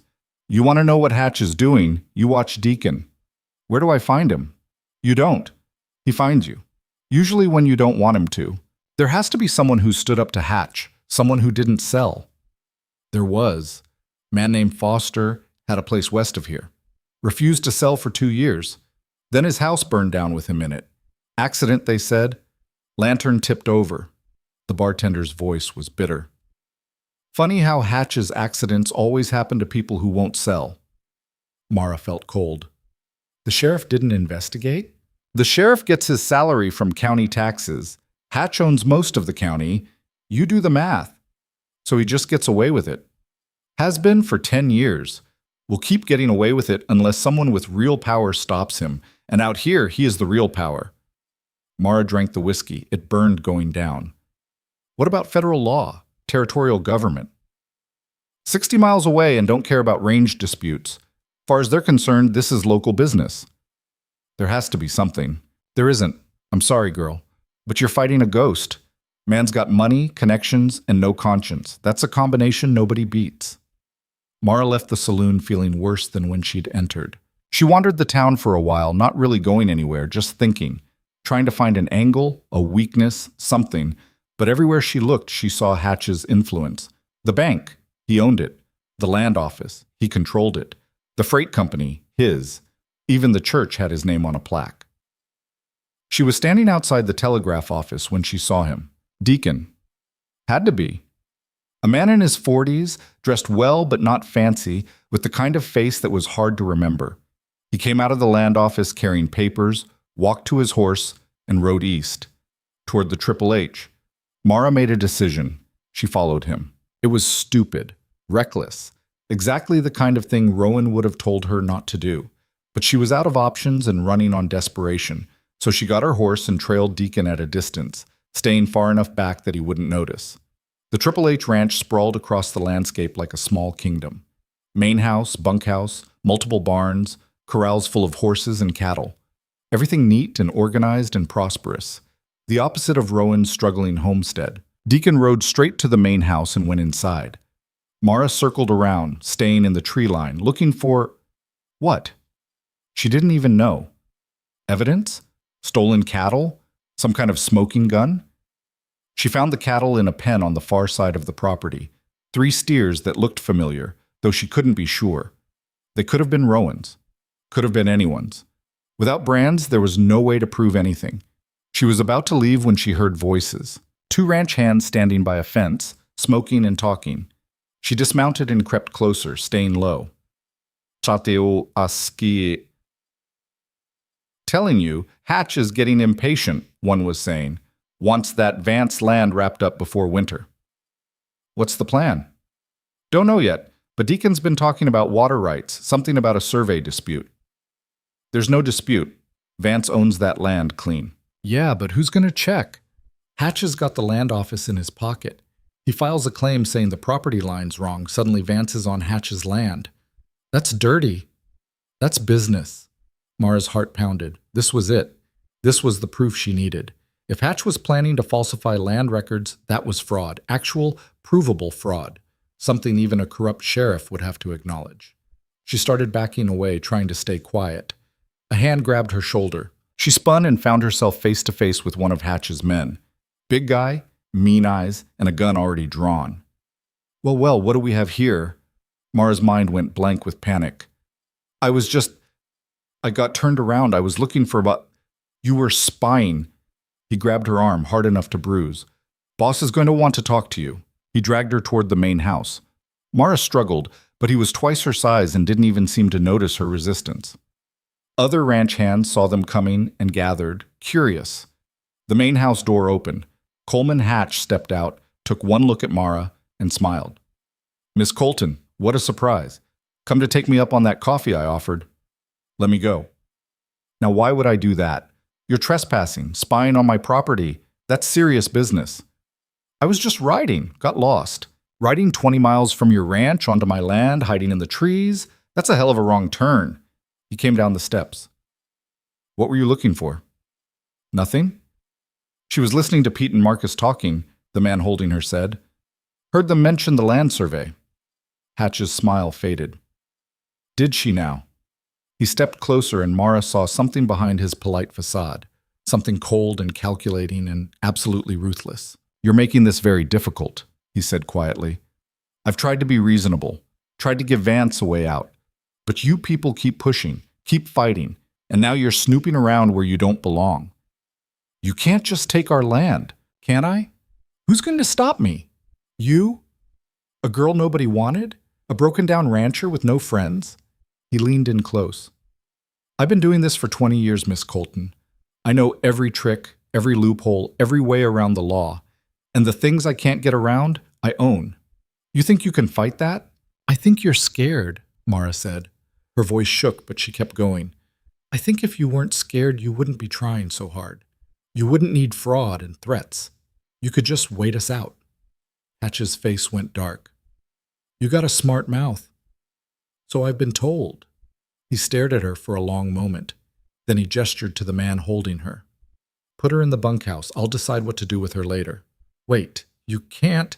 But they were already dragging her away. They locked her in a storage room at the back of the bunkhouse. Small space, no windows, just darkness and the smell of old leather and dust. Mara pounded on the door until her hands hurt, screaming to be let out. No one came. Hours passed. She had no idea how many. Could have been 2, could have been 10. The darkness was absolute, disorienting. She felt along the walls, looking for a weak point, a loose board, anything, nothing. Finally, she sat down in the corner and tried to think. Rowan would notice she was gone, would come looking. But where would he look? He didn't know she'd gone to the Triple H. Didn't know she'd been caught. For all he knew, she was still in town, or had run away, or... The door opened. Lamplight flooded in, blinding after so long in darkness. Hatch stood there, backlit, unreadable. Come with me, he said. She didn't move. You can walk, or my men can drag you. Your choice. Mara stood and followed him out. The bunkhouse was empty. All the hands were out working. Hatch led her to his office in the main house, a room full of dark wood and expensive furniture. He gestured to a chair. Sit. She sat. He poured himself a drink, didn't offer her one, sat behind his desk and studied her like a specimen. I've been thinking about you, he said, about what to do. See, normally when someone spies on me, I make an example. Make sure everyone knows what happens to people who cross Coleman Hatch. But you're a special case. How's that? Because you don't matter. Nobody cares what happens to you. Your father certainly doesn't. I asked around. Man barely remembers he has a daughter. So if you disappeared, really disappeared, who would notice? Who would care? Mara's blood went cold. That said, Hatch continued, I'm not a monster. I don't kill people without reason. So I'm going to give you a choice. You tell me what you heard, what you were looking for, and I let you walk out of here. You go back to Vance, you convince him to sell, and we all move on with our lives. Or you don't. And I make this a lot harder for everyone. Starting with that broken-down ranch of yours. You're going to destroy it anyway. True. But there's destroying and there's destroying. I can make it quick, or I can make it slow, painful. I can make sure Vance suffers in ways he can't imagine. Hatch leaned forward. What's it going to be? Mara looked at him, at his expensive suit, his manicured hands, his self-satisfied smile. This was a man who'd built an empire on fear and suffering, who saw people as obstacles or tools, nothing more. And she realized something. He needed her to break, needed her to give up, to confirm that he was unbeatable. Because if she didn't, if she kept fighting, it meant someone could resist him. It meant he wasn't as powerful as he thought. No, she said. Hatch blinked. What? I said no. I'm not telling you anything. I'm not convincing Rowan to sell. And you're not going to kill me because that would make you look weak. Make people wonder what you were hiding that was worth murder. His face darkened. You're making a mistake. Probably, but it's my mistake to make. He stood abruptly, came around the desk. For a moment she thought he might hit her, but he just stared down, and the look in his eyes was ugly. Get her out of here, he said to someone behind her. Take her back to town. Dump her in the street. Let everyone see what happens to people who stick their nose where it doesn't belong. Hands grabbed her again, dragged her out of the office, out of the house, threw her onto a horse, and tied her hands. Then they rode, 3 of Hatch's men and her, back toward Black Ridge. They dumped her in front of the saloon just as the sun was setting, cut her hands free, and rode away without a word. Mara sat in the dirt, shaking. People stared, whispered. Nobody helped her up. She got to her feet, found her horse where she'd left it that morning, and rode back to the ranch. Rowan was in the yard when she arrived, pacing like a caged animal. When he saw her, relief and fury warred on his face. "Where the hell have you been?" The Triple H. "You... what?" "I followed Hatch's man. I was trying to get proof." "Proof of what? Mara, what did you do?" She told him everything. The conversation she'd overheard, getting caught, Hatch's threat. By the time she finished, Rowan was white with anger. "You could have been killed." "But I wasn't." "You could have been. Do you understand that? Hatch doesn't play games. If he decided you were too much trouble, he didn't. Because he's scared, Rowan. He's scared of what it means if we don't break. Or he's biding his time, planning something worse. Maybe. Probably. But I got information. He's planning to falsify land surveys. If we can prove that, we can't prove anything. That's the whole problem. He owns the land office, the sheriff, probably half the territorial government. Who are we going to take this to? I don't know yet, but there has to be someone. Rowan turned away, hands in his hair. This is insane. We're going to die out here. And for what? For pride? For a piece of land that's killing us? For the right to exist, Mara said quietly. For the right to stand up and say no when someone tries to erase us. He looked at her. You really believe that? Yes. Even if it gets us killed. Even then. He shook his head slowly. You're braver than I am. No, I'm just more stubborn. Despite everything, he laughed. Yeah, you are. That night they made a plan. It wasn't much of a plan, more of a desperate gamble, but it was all they had. The land survey Hatch was planning to falsify had to be filed with the Territorial Land Office in Carson City. That was 60 miles away, too far for Hatch to control completely. If they could get there first, file a complaint, get the original survey on record before Hatch could alter it, they might have a chance. Might. It's a long shot, Rowan said. Better than no shot. It means one of us riding for 2 days straight, leaving the ranch undefended. I'll go. You stay, protect the place. Like hell. I'm not sending you into that alone. Rowan, no. We both go, or neither of us goes. Then who protects the ranch? They stared at each other, the problem unsolvable. Then Mara had an idea. The Pattersons, she said. What about them? You said there are other families Hatch has pushed around. People too scared to fight. What if we're not asking them to fight? What if we just ask them to watch, to be witnesses? They won't do it. They might. If we explain what's at stake, if we make them see that this could be their fight next. Rowan was quiet for a long time. Then, all right, we try. But if they say no, then we figure something else out. The next morning, they rode to the Patterson place. The family was working in their field again, and they looked up with that same wariness when Mara and Rowan approached. We need your help, Mara said before they could speak. Patterson shook his head. Told you. I know what you told me. You've got kids to protect. I understand that. But Hatch is planning to take our land through fraud, fake land surveys. And if he gets away with it with us, what's to stop him from doing it to you next? That's not our problem. It will be. He's not going to stop at one ranch. He wants everything. And one by one he'll take it. Unless someone stops him. Patterson's wife stepped forward. What are you asking? Just watch our place while we're gone. We need to ride to Carson City, file paperwork before Hatch can. It's 2 days there and back. We just need someone to make sure nothing happens. You want us to fight his men if they come? No, just be there. Be witnesses. He won't burn the place down if there are people watching. The couple exchanged looks. Please, Rowan said. I know I don't have the right to ask, but I'm asking anyway. Patterson sighed heavily. This is crazy. I know. If Hatch finds out we helped you, he won't. You're just visiting, being neighborly. Nobody's going to believe that. They don't have to believe it. They just have to not be able to prove otherwise. The wife touched her husband's arm. Tom, I know. He looked at his kids, then back at Rowan and Mara. All right, 2 days. But if his men come, we're leaving. We won't fight them. That's all we're asking. They shook on it, and Mara felt something loosen in her chest.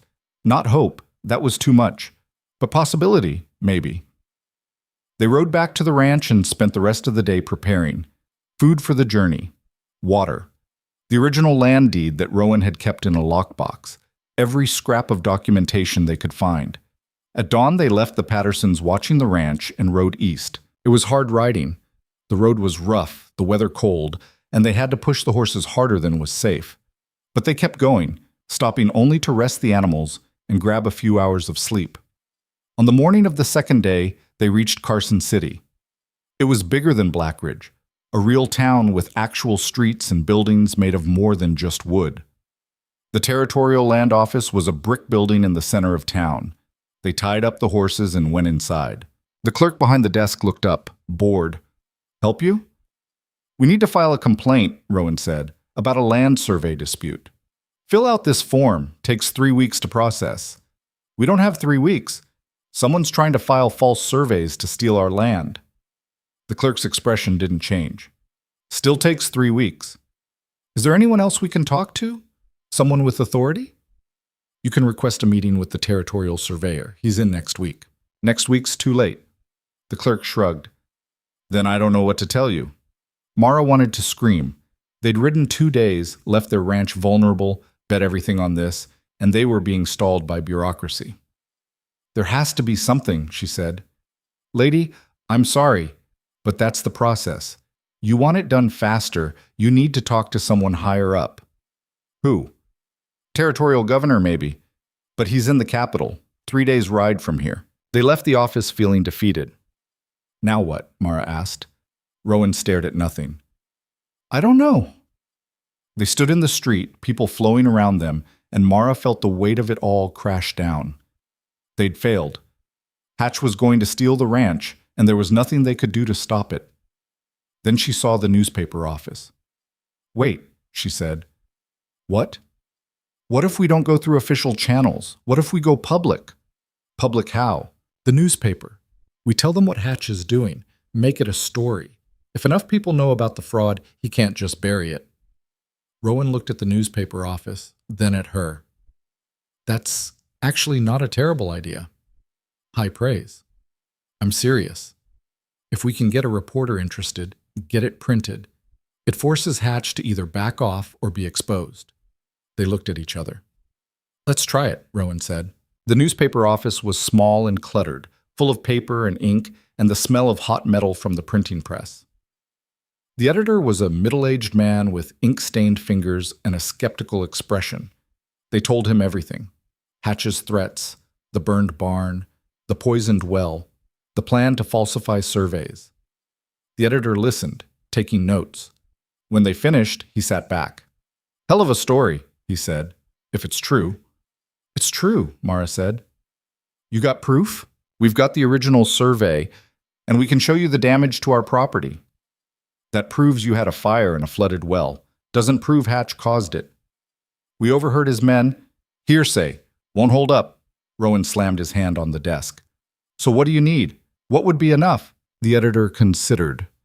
Documented evidence of the falsified survey, or testimony from someone who was part of it, or Hatch admitting to it, which will never happen. He saw their faces and softened. Look, I believe you. I've heard stories about Coleman Hatch, but I can't print accusations without proof. He'd sue me into oblivion. Mara felt despair rising like water. So there's nothing. I didn't say that. I said I can't print it without proof. But he pulled out a fresh sheet of paper. I can investigate. Ask questions. See what I can find. If there's something there, I'll find it. And if I find it, I'll print it. Consequences be damned. How long will that take? Couple weeks. Maybe more. We don't have weeks? Then I suggest you find another way to slow Hatch down. They left the newspaper office with nothing but a vague promise to investigate. On the ride back, neither of them spoke much. The horses were exhausted. They were exhausted. And they were returning to a ranch that might not even be standing anymore. They reached home just after dark on the second day. The ranch was still there. The Pattersons were waiting in the yard, looking relieved. "Thank heavens," Mrs. Patterson said. "We were starting to worry." "Any trouble?" Rowan asked. "Some of Hatch's men rode by yesterday, looked the place over, but they saw us here and rode on." "Thank you," Mara said. "Really? Thank you." Patterson nodded. "Hope it was worth it." After they left, Mara and Rowan stood in the yard looking at their ranch, still standing, still theirs, for now. "What do we do now?" Mara asked. "We wait, we prepare, and we hope that newspaper editor finds something before Hatch makes his move." "And if he doesn't?" Rowan looked at her. "Then we fight anyway." That night the first snow fell. The snow kept falling through the night, and by morning the world was white. Not the gentle, picturesque kind of snow from paintings, but the hard, relentless kind that announced winter had arrived whether you were ready or not. Mara stood at the window, watching it come down, and felt a knot form in her stomach. They weren't ready. The shelter Rowan had built was barely adequate. Their food stores were pathetic.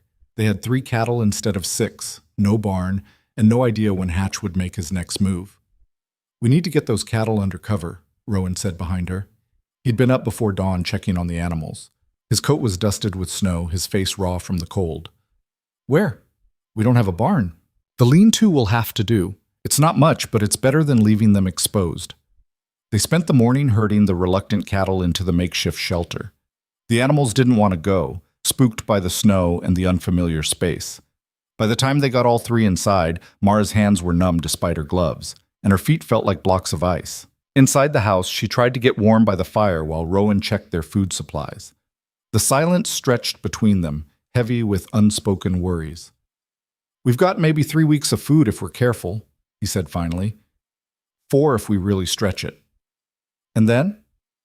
"Then we hunt. Or we starve. Or we sell." "We're not selling." "Mara, I know what you're going to say, that I'm being stubborn, that it's not worth dying for, but I'm not backing down. Not now." Rowan sat across from her, firelight casting shadows on his weathered face. "I'm not asking you to back down. I'm asking you to be realistic. We can't eat pride." "No, but we can't live without it either." He rubbed his face with both hands. "Sometimes I don't know if you're the bravest person I've ever met or the most foolish. Can it be both?" A ghost of a smile crossed his face, but it didn't last. "That editor in Carson City, you really think he'll find something?" "I don't know, maybe. If there's anything to find, and if there's not, then we were wrong about that part. But we weren't wrong about standing up. That still matters." "Does it? If we freeze to death out here, if Hatch takes this land anyway, will it have mattered that we stood up?" Mara looked at him, really looked. She saw exhaustion there and fear, but also something else. Something that hadn't been there 2 months ago when she'd first arrived. "Yes," she said quietly. "Because you're not hiding anymore. Because you're fighting for something again instead of just surviving. That matters, Rowan. Even if we lose, that matters." He stared at her for a long moment. Then he stood and went to the old trunk in the corner, the one that held Anna's and Sarah's things. He opened it slowly, like he was defusing a bomb. "I haven't looked in here since," his voice caught, "since I packed it 5 years ago." "You don't have to." "No, I do." He pulled out the small dress, the one Mara had seen before, held it like it was made of glass. Sarah was 6 when they died. Smart as hell. Wanted to be a doctor, of all things. Used to follow me around asking questions about everything. How did the well work? Why was the sky blue? Where did I learn to carve? His voice was thick with grief, but he kept going. Anna tried to save her. When the fever came, tried everything. But there was no doctor close enough, and by the time I got one there, he stopped. I wasn't there when they died. I was in town, buying supplies. Came back to find them both gone. I'm sorry. Everyone's sorry. But sorry doesn't change anything. I should have been there. Should have done something. Instead, I ran. Sold everything, bought this land in the middle of nowhere, and tried to disappear. You didn't disappear. You survived. Did I? Or did I just exist? He put the dress back carefully. You said I wasn't hiding anymore. But the truth is, I've been hiding for 5 years. From grief, from guilt, from... He gestured vaguely. from everything. And then you showed up, this stubborn woman who wouldn't quit, and suddenly I couldn't hide anymore. Is that a good thing? I don't know. It hurts more, but yeah, I think it's good. He closed the trunk. Anna would have liked you. Would have said you were crazy, but she'd have liked you anyway. Mara didn't know what to say to that, so she just nodded. The snow stopped around noon, leaving everything buried under 6 inches of white. They spent the afternoon clearing paths, checking on the cattle, making sure the horses had enough feed. Exhausting work made worse by the cold that seeped through every layer of clothing. That evening, as they were finishing a meager dinner, someone knocked on the door. Rowan was up instantly, rifle in hand. "Who's there?" Patterson. Rowan opened the door cautiously. Patterson stood there, snow-covered and breathing hard like he'd been running. "What's wrong?" Mara asked. "Hatch. He's filing the survey tomorrow morning in Black Ridge. Deacon was in town today, talking to the land office there." "Wait, Black Ridge has a land office?" "Small one. Opened last month. Handles local disputes before they go to Carson City." Rowan cursed. "So he's not even going through the territorial office. He's doing it local where he controls everything." "That's what it looks like." Patterson glanced over his shoulder nervously. "I probably shouldn't be here. If anyone saw me—" "How do you know this?" Mara asked. "My wife's cousin works at the land office. Saw the paperwork. Hatch is claiming the creek on your property is actually on his land, which would put half your ranch on his side of the property line." "That's insane. The creek's been the boundary since—" "I know, but his survey says otherwise, and unless you can prove your survey is right, the new one stands." Rowan looked at Mara. "We have to go to town, tonight." "In this weather?" "If we wait until morning, it'll be filed already. We have to get there first, register our objection. The land office won't be open until morning anyway. Then we camp outside until it is." Patterson shook his head. "You're both crazy. You know that, right?" "So we've been told," Mara said. They packed quickly. The original survey, the land deed, what little documentation they had. Rowan saddled the horses while Mara grabbed food and blankets. They'd be riding through the night in freezing temperatures, and there was a real chance they wouldn't make it. But what choice did they have? Patterson left before them, anxious to get back before anyone noticed he'd been gone. Mara and Rowan locked up the house, checked on the cattle one last time, and rode out into the darkness. The snow had made the road treacherous. The horses picked their way carefully through drifts, and more than once they had to dismount and lead the animals around obstacles. The temperature dropped steadily. Mara's face went numb, and even breathing hurt. "You okay?" Rowan called back. "Fine. You're a terrible liar." "I'm cold. Not dead. There's a difference." They rode in silence for a while, focused on not dying. The stars came out, cold and distant, and the moon turned the snowfield silver. Beautiful, if you ignored the fact that it was trying to kill them. Around midnight, they stopped to rest the horses. Built a small fire, shared what little food they'd brought. Mara's hand shook so badly she could barely hold the cup of coffee Rowan made. "We should keep moving," she said through chattering teeth. "The horses need rest. We need rest." "We can rest when we get there." "Mara, every minute we wait is a minute Hatch could be filing that survey. We can't afford to stop." Rowan studied her across the fire. "You're going to kill yourself pushing this hard. Better than giving up." "Nobody's talking about giving up. I'm talking about being smart. We're no good to anyone if we freeze to death." She knew he was right, hated that he was right, but the fear driving her wasn't rational. It was the fear that if they stopped, if they rested, they'd lose. Hatch would win, and everything they'd fought for would be gone. 15 minutes, Rowan said. "Then we keep moving. Deal?" "Deal." They made it to Black Ridge just before dawn. The town was still dark, everything shut down for the night. The land office was a small building near the general store, locked and silent. They tied up the horses and huddled on the office steps, trying to stay warm. Mara's whole body ached. Her feet were so cold she couldn't feel them anymore. Rowan looked just as bad, his face gray with exhaustion. "What if they don't open until later?" she asked. "Then we wait. And if Hatch gets here first? Then we make a scene, make it so public he can't just ignore us." As the sun came up, people started moving in the streets. Shopkeepers opening their stores, workers heading to their jobs. A few noticed Mara and Rowan on the steps and stared, but nobody approached. At 8 o'clock, a clerk arrived to open the land office. He was young, maybe 20, and looked nervous when he saw them. "Can I help you?" he asked. "We need to register an objection to a survey filing," Rowan said. I'm not sure I can. Is the office open?" "Yes, but then you can help us." Rowan stood, pulled out their documents. "This is the original survey for my property. I have reason to believe someone's trying to file a false survey to steal my land. I want it on record that I'm disputing any new filing." The clerk took the papers with shaking hands. I should ask my supervisor. Just file it, please." The clerk disappeared inside. Mara and Rowan waited, tension coiled tight in both of them. 10 minutes passed, then 20. Finally, the clerk came back. "I've registered your objection. Any new survey filings will be marked as disputed pending review." "How long does review take?" "Usually a few weeks, maybe longer." "And in the meantime?" "In the meantime, the original survey stands." Mara felt something release in her chest. Not victory, they were far from that, but a reprieve, at least. "Thank you," she said. They were walking back to their horses when they saw Deacon riding up with papers in his saddlebag. He saw them and stopped, his face going carefully blank. "Vance," he said. "Miss Colton." "Deacon, you're here early." "So are you." Deacon's eyes flicked to the land office, then back. "Mr. Hatch isn't going to be happy about this." "Mr. Hatch can go to hell," Rowan said pleasantly. "You're making this harder than it needs to be." "We're making it exactly as hard as it needs to be."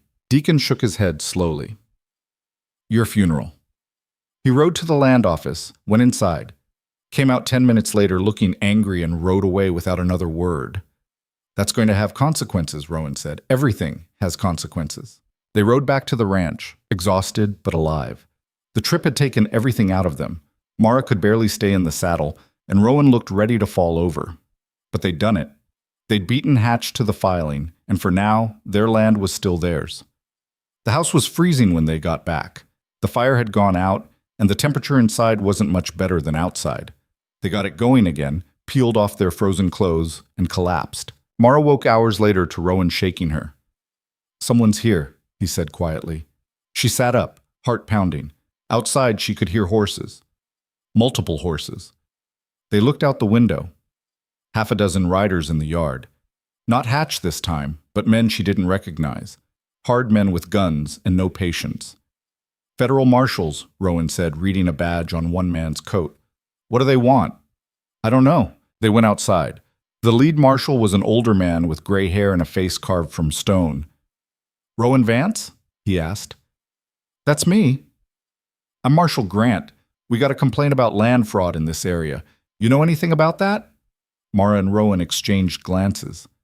"We filed a complaint about Coleman Hatch," Rowan said carefully, "trying to steal our land through false surveys." "That the same Coleman Hatch who owns the Triple H?" "Yes." Grant nodded slowly.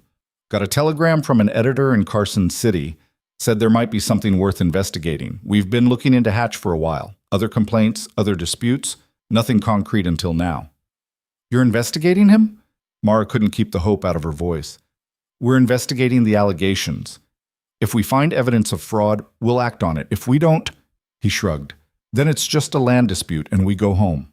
"We have documentation," Rowan said. "Original surveys, deeds, everything. We'll need to see all of it, and we'll need to inspect both properties, yours and Hatch's. Make sure the surveys match the actual boundaries." "When?" "Starting tomorrow. This weather clears, we'll do a full survey. Should take a few days." Grant looked around at the ranch, taking in the burned barn, the lean-to, the general state of struggle. "You folks been having a rough time of it." "You could say that." "Hatch been harassing you?" "Among other things." "We'll look into that too. In the meantime, you keep your heads down. If Hatch knows we're here, he might do something stupid." The marshals set up camp near the creek. Grant wanted to be close to the disputed boundary, he said, close enough to watch both properties. That night, Mara and Rowan sat by the fire, barely daring to hope. "Do you think they'll find something?" she asked. "I don't know, but at least someone's looking. That editor came through." "Yeah, he did." Rowan poked at the fire. "You know, a month ago, I wouldn't have believed any of this was possible. that we'd still be standing, that anyone would care enough to investigate. A month ago, you were ready to give up. Was I? He looked at her. Maybe. Or maybe I was just waiting for a reason not to. And now? Now I've got a reason. He said it simply, without drama, like he was stating a fact. Mara felt something warm spread through her chest, and it had nothing to do with the fire. The marshals worked for 3 days surveying the land, checking documents, interviewing people in town. They were thorough and professional, and they didn't tell Mara and Rowan anything about what they were finding. Hatch sent his lawyer on the second day, a slick man from the city who tried to intimidate the marshals into leaving. Grant sent him away with a few choice words about federal jurisdiction. On the fourth day, Grant came to the house. "We're done," he said. Mara's heart sank. And we found irregularities. The survey Hatch tried to file doesn't match the physical boundaries. Creek's where your deed says it is, not where he claims, which means either he made an honest mistake. Grant's expression suggested he didn't believe that for a second. Or he tried to commit fraud. What happens now? Now we arrest Deacon for filing false documents. We'll question him, see if he implicates Hatch. If he does, we go after Hatch too. And if he doesn't? Then Hatch gets away with it, for now. But his reputation's damaged. People will know what he tried to do, and next time he tries something, we'll be watching. It wasn't perfect. It wasn't the complete victory Mara had imagined. But it was something. "Thank you," she said. Grant tipped his hat. "Thank that editor. He's the one who pushed this. And thank yourselves for not backing down. Most people do." The marshals left that afternoon, taking Deacon with them in handcuffs. Word spread through the area fast. Coleman Hatch's man arrested for fraud. Hatch himself under investigation. The next day, 3 families came to the ranch. Patterson and his family. Another homesteader named Chen and his wife. A widow named Mrs. Kowalski, who lived on the far edge of Hatch's territory. "We heard what you did," Patterson said. "Standing up to Hatch, getting the marshals involved." "We just defended our land," Rowan said. "You did more than that. You proved he could be fought, that he's not untouchable." Patterson looked at the others, then back. "We want to help. With the barn. With whatever you need. Figure if you could stand up to him, least we can do is help you recover." Mara felt tears prick her eyes. "You don't have to." "We want to," Mrs. Kowalski said firmly. "Besides, winter's coming. None of us will make it alone. Might as well help each other." Over the next 2 weeks, they worked together. The men built a new barn, not fancy, but solid and warm. The women helped Mara preserve what little harvest they'd salvaged and taught her techniques for stretching food through winter. The kids helped with the animals and brought some life back to the ranch. It wasn't easy. There were arguments and setbacks and days when nothing went right. But slowly, the ranch started to look like a place where people could actually live. One evening, Rowan pulled Mara aside. "I need to tell you something," he said. "What?" "When this all started, when you first came here, I thought you were running from something. Thought you'd stay a few weeks and leave when things got hard. I almost did, a few times. But you didn't, and I've been trying to figure out why." He looked at her. "I think I get it now. You weren't running from anything. You were running toward something, toward mattering, toward having a purpose." "Maybe." "No, maybe about it. And the thing is," he stopped, seemed to gather courage. "You gave me that too. Purpose, reason to fight. I was dead inside when you showed up, Mara. Just going through motions. You brought me back. I didn't do anything. You did everything." He took her hand. "I know we said this wasn't, that we weren't. Rowan, let me finish. I know I said I wasn't looking for a wife, that I had one and wasn't replacing her. And I meant that. But maybe I was wrong about what I needed. Maybe..." Before he could finish, a rider came tearing into the yard. The newspaper editor from Carson City, his horse lathered and breathing hard. "You need to see this," he said, dismounting. He pulled a newspaper from his saddlebag and handed it to Rowan. The headline read, "Land Baron under investigation for fraud and intimidation." Below it, a detailed article about Coleman Hatch's business practices. The burned barns, the poisoned wells, the intimidation, all of it documented, verified, printed for everyone to see. "How did you..." Mara started. "I kept digging after you left. Found other victims. People willing to talk now that the marshals were involved. Got enough for a story that even Hatch can't bury. The editor grinned. He's done. Maybe not legally, he's got good lawyers, but socially, politically, nobody's going to do business with him now. He's toxic. Mara looked at Rowan, and he looked at her, and they both started laughing. Not gentle laughter, wild, exhausted, relief-soaked laughter that came from somewhere deep. They'd won. Not completely, not perfectly. Hatch still had his ranch, his money, his freedom, but he'd lost his power, his ability to hurt people without consequences. And that was enough. That night, the families celebrated together. Someone brought whiskey, someone else brought a fiddle, and they had an impromptu party in the new barn. Kids running around, adults talking and laughing, the warmth of community filling the space. Mara stood watching it all, feeling something she'd never felt before. Belonging. Rowan came and stood beside her. "You did this," he said quietly. "We did this." "No, you started it. You refused to quit. The rest of us just followed your lead." She looked at him. "What were you trying to say before? Earlier?" He was quiet for a moment. "I was trying to say that maybe we could be more than business partners, more than friends. If you wanted." "What about Anna?" "Anna's gone, and I'll always love her. But she wouldn't want me to spend the rest of my life alone. She'd want me to—" He stopped. "She'd want me to be happy, and you make me happy, Mara. You make me want to live again instead of just survive." Mara felt her throat tighten. "I don't know how to be someone's... I've never..." "Neither have I, not in a long time. We'll figure it out together." She looked at his hand, still holding hers, at his face, open and vulnerable in a way she'd never seen before. "Okay," she said. "Yeah, let's try."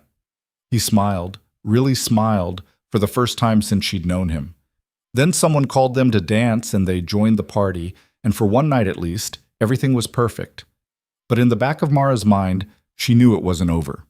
Hatch was wounded, not dead, and wounded animals were the most dangerous kind. The celebration lasted until well past midnight, but Mara couldn't fully let go of the tension coiled in her chest. She kept watching the darkness beyond the barn doors, waiting for something to go wrong. Rowan noticed. "He's not coming tonight," he said, his hand warm on her shoulder. "Too many witnesses. Too much attention on him already." "You don't know that." "No, but I know him. He's careful, calculated. He won't make a move when everyone's watching." Mara wanted to believe him, but 3 months of fighting had taught her that hope was dangerous. The moment you relaxed, the moment you thought you were safe, that's when the world reminded you it didn't owe you anything. The families left around 1 in the morning, bundled against the cold, calling out goodbyes and promises to return soon. Patterson clapped Rowan on the shoulder before leaving. "You did good, Vance, real good. We're not done yet. Maybe not, but you're still standing. That counts for something." After everyone was gone, Mara and Rowan stood in the new barn looking at what they'd built together. The smell of fresh lumber hung in the air, and the horses shifted peacefully in their stalls. It was rough, nothing fancy, but it was solid. It would keep the animals alive through winter. "I keep thinking this is a dream," Mara said, "that I'm going to wake up back in my father's house, and none of this will have happened. If it's a dream, I'm having it too. Would that be so bad?" He looked at her, and in the lamplight she could see every line of exhaustion on his face, every scar the last few months had left. But there was something else there too, something that looked almost like peace. "No," he said. "It wouldn't be bad at all." They walked back to the house together, and for the first time since Mara had arrived, the silence between them felt comfortable instead of heavy. Morning came too soon. Mara woke to frost on the windows and the sound of Rowan already moving around outside. She dressed quickly, pulling on every layer she owned, and went to help with the morning chores. The cattle were doing better now that they had proper shelter. Still thin, but alive. The horses were healthy. The chickens they'd finally managed to catch were laying eggs. Small victories, but they added up. "I'm riding to town," Rowan said over breakfast. "Need to pick up supplies before the next storm hits. I'll come with you." "You sure? It's cold." "I'm sure." They rode together, the morning crisp and clear. The snow from a week ago had mostly melted, leaving the ground muddy and treacherous, but the horses handled it well. Blackridge looked different somehow. Or maybe Mara was different, and that changed how she saw it. The buildings were still tired, the streets still dusty, But she didn't feel invisible anymore. People noticed her now. Some nodded. A few actually smiled. They were tying up the horses outside the general store when Mara saw her father. He was coming out of the saloon, same as always, looking like a man without a care in the world. He saw her and stopped. For a moment, they just stared at each other across the muddy street. Then he turned and walked away. Didn't say anything. Didn't acknowledge her. Just walked away like she was a stranger. Mara expected it to hurt, expected that old familiar ache of being erased, but instead she felt nothing. Or not nothing, she felt free. Free from needing his approval, free from the weight of being his disappointment. "You all right?" Rowan asked quietly. "Yeah, I am." They bought supplies and were loading them onto the horses when Marshal Grant rode into town. He saw them and dismounted, his expression grave. "Glad I caught you," he said. "We need to talk." They followed him to the small office he'd been using during the investigation. Inside, away from curious ears, Grant sat heavily. "Deacon talked," he said. "Gave us everything. Hatch ordered all of it. The poisoned well, the stolen cattle, the barn burning. Even had plans to file false surveys in 3 other counties, not just here." "So you'll arrest him?" Mara asked. "We will, but there's a problem. Hatch found out Deacon's talking, and he's running." "Running where?" "We don't know. He cleared out his ranch 2 days ago, took his most loyal men and disappeared, left his lawyer to handle things." Rowan leaned forward. "So he gets away with it?" "Not if we can find him, but the territory's big, and he's got resources." Grant pulled out a document. "In the meantime, this is for you. Official federal order protecting your property. Anyone tries to take it through fraud or force, they answer to us. It's not perfect, but it's something." Mara took the document, reading it over. Legal language that basically said their ranch was untouchable. It should have felt like victory. Instead, it felt incomplete. "What about the other people he hurt?" she asked. "The families he drove off their land, do they get justice?" "We're working on it, but most of them sold legally, even if they were coerced. Hard to prove duress after the fact. So he destroys lives and just walks away. Sometimes that's how it goes." "I'm sorry." They left the marshal's office feeling hollowed out. They'd won their battle, but the war felt unfinished. On the ride back, Rowan was quiet. Mara could see him thinking, working something through. "What is it?" she asked. "I keep thinking about what Patterson said, that we proved Hatch could be fought. But what good is that if he just runs away and starts over somewhere else? What else can we do? He's gone. Maybe. Or maybe he's not done with us yet." Mara felt a chill that had nothing to do with the temperature. "You think he's coming back?" "I think a man like Hatch doesn't leave loose ends. We humiliated him, cost him his reputation, his business. He's not going to forget that." "So we just wait for him to attack?"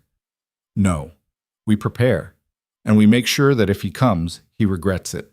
They spent the next week fortifying the ranch, building better fences, stocking ammunition, making sure the horses could be saddled quickly if they needed to run. The other families helped, understanding without being told that the threat wasn't over. Mrs. Kowalski brought news one afternoon. Her hands shook as she delivered it.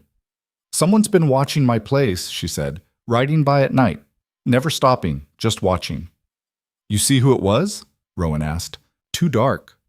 "But it felt wrong. Felt like being hunted," Mara finished. "Yes." They increased patrols, taking turns watching through the night. Nothing happened for 3 more days. Then, on the 4th night, Patterson's barn caught fire. They saw the glow from the ranch and rode hard, but by the time they arrived, the barn was fully engulfed. Patterson and his family stood in the yard, watching everything burn. "Anyone hurt?" Rowan called out. "No. We got the animals out." Patterson's face was black with soot and rage. "But I saw him. Saw one of Hatch's men riding away." "You're sure it was his man?" "I'm sure. Recognized the horse." Chen arrived minutes later, then Mrs. Kowalski. They all stood watching the barn burn, and Mara could feel the rage building. This was what Hatch did. This was how he worked. If he couldn't win legally, he'd win through fear and destruction. "We can't keep living like this," Chen said, "waiting for him to pick us off one by one." "So what do we do?" Patterson asked. "The marshals are looking for him, but they haven't found him. Could be weeks, months." We find him ourselves, Mara said. Everyone turned to look at her. How? Mrs. Kowalski asked. He's got to be somewhere close. He's still hitting properties in the area, which means he's got a base, somewhere he feels safe. Could be anywhere, Chen said. No, it has to be somewhere he knows, somewhere with shelter and supplies. Mara looked at Rowan. You know this area. Where would you hide if you were running from the law but still wanted to operate? Rowan thought about it. There's old mining camps up in the hills, most of them abandoned, but some have cabins still standing. And there's the Blackwater Canyon, rocky country, hard to search, easy to defend. How far? 20 miles, give or take. Then that's where we start looking. The group looked at each other. These were homesteaders, not fighters, but they were also tired of being victims. I'm in, Patterson said. Me too, Chen agreed. Mrs. Kowalski hesitated, then nodded. My husband would want me to fight. I'm in. They made a plan. Not a great plan. They weren't soldiers, but something. They'd search the old mining camps, look for signs of occupation. If they found Hatch, they'd send word to the marshals. No heroics, no confrontation, just information. At dawn, they rode out. 5 of them, Rowan, Mara, Patterson, Chen, and Chen's oldest son, a kid named James who was 17 and eager to prove himself. They left Mrs. Kowalski and Patterson's wife to watch the ranches. The mining camps were scattered through the hills, connected by old trails that were barely visible. They searched 3 the first day and found nothing but rotted wood and rusted equipment. The 4th camp was different. Fresh horse tracks in the mud, recent campfire ashes, food scraps that hadn't been there long. Someone's been here, Rowan said quietly, within the last day or 2. Could be prospectors, Patterson suggested. Could be. Or it could be Hatch. They searched carefully, looking for anything that might identify who'd been there. James found it, a piece of paper stuck in a crack between logs. A supply list, written in Hatch's distinctive handwriting that Mara recognized from the land office documents. He's using this as a base, she said, or was recently. So where is he now? Before anyone could answer, gunfire cracked through the air. They dove for cover as bullets tore into the cabin walls. Mara's heart hammered as she pressed herself against the logs, trying to locate the shooter. There, Chen pointed. In the rocks! Rowan fired back, and for a few seconds it was chaos, then silence. Everyone okay? Rowan called. We're good, Patterson answered, but we're pinned down. How many shooters? I saw 2, maybe 3. Mara looked around frantically. They were trapped in the cabin with limited ammunition and no clear escape route. If Hatch had more men coming, they were finished. Then she noticed something. Behind the cabin, the ground sloped down toward a creek. Heavy brush, enough cover to move through if they were careful. There's a way out, she said. Backside. They'll see us if we run, Chen said. Not if we give them something else to look at. She explained quickly. It was risky. Someone had to stay and keep the shooters occupied while the others escaped. Then that person had to get out before they were surrounded. I'll do it, Rowan said immediately. No, I will. Mara met his eyes. You're a better shot. You can cover them once they're in the brush. I'll keep the shooters busy. Mara, we don't have time to argue. She was right, and he knew it. Hating it didn't change the facts. 2 minutes, he said. Then you run. Understand? Don't wait. Don't hesitate. 2 minutes. I understand. The others moved to the back of the cabin, preparing to slip out. Mara stayed at the front window, rifle ready. Her hands shook, but her voice was steady when she called out, Hatch! I know you're out there. Silence. Then a voice from the rocks. Miss Colton, should have known you'd be too stubborn to stay home. Funny, I was thinking the same about you. Thought you'd be halfway to California by now. And leave unfinished business? That's not my style. Your style is burning barns and poisoning wells, real brave. My style is winning, and I always win eventually. Not this time, Hatch laughed. You've got no leverage, girl. You're trapped in that cabin, and I've got enough men to wait you out or burn you out. Your choice. While he talked, Mara counted in her head. 60 seconds. The others should be in the brush by now. The marshals are looking for you, she called. You know that, right? Every lawman in the territory has your description. Territory's big, and I've got friends in places you've never heard of. 90 seconds. Is that what you tell yourself? That you'll just start over somewhere else? Ruin more lives? I'm a businessman, Miss Colton. I see opportunity, I take it. Nothing personal. You murdered people. Destroyed families. That's personal. Perspective. From where I stand, I was just clearing obstacles. 2 minutes. Mara fired 3 shots toward the rocks, not trying to hit anything, just making noise, then ran. She burst out the back of the cabin and sprinted for the brush, bullets kicking up dirt around her feet. Rowan was there, providing cover fire, and then hands were pulling her down into the brush, and they were all running, sliding down the slope toward the creek. More gunfire behind them, but the brush was thick, and they were moving fast. They hit the creek and kept going, water soaking through their boots, lungs burning. Finally, a mile downstream, they stopped to catch their breath. "Everyone okay?" Rosen gasped. Nods all around. James had a cut on his arm from a branch, but nothing serious. "That was insane," Patterson said. "That was necessary," Mara corrected. "We need to get to the marshals," Chen said. Tell them where Hatch is. He won't stay there now. He knows we found him." "So what do we do?" Rowan looked at Mara, and something passed between them, an understanding. "We finish this," Rowan said. They made their way back to the ranches, exhausted and muddy, but alive. Mrs. Kowalski had food waiting, and while they ate, they sent James riding hard to fetch the marshals. "What if Hatch comes here?" Patterson asked. "We can't defend all the ranches at once." "We don't have to. We pick one, mine, and we make a stand. If he wants a fight, we give him one. But on our terms, with witnesses and the marshals on the way." It was risky. But everything had been risky from the start. They prepared through the afternoon, moved the families to Rowan's ranch, the most defensible position, positioned people with rifles at the windows and doors, sent someone to town to round up anyone else willing to help. As the sun was setting, riders appeared on the horizon. Hatch and 6 men, riding slow and confident. They stopped just outside rifle range. Hatch dismounted and walked forward alone, hands visible. "I want to talk," he called. Rowan stepped out onto the porch. "Say what you came to say." "This has gone on long enough. I'm prepared to make you an offer, a real one, generous. You take it, and we all walk away." "Not interested." "You sure about that? Because the alternative is, well," he gestured at his men, "unpleasant.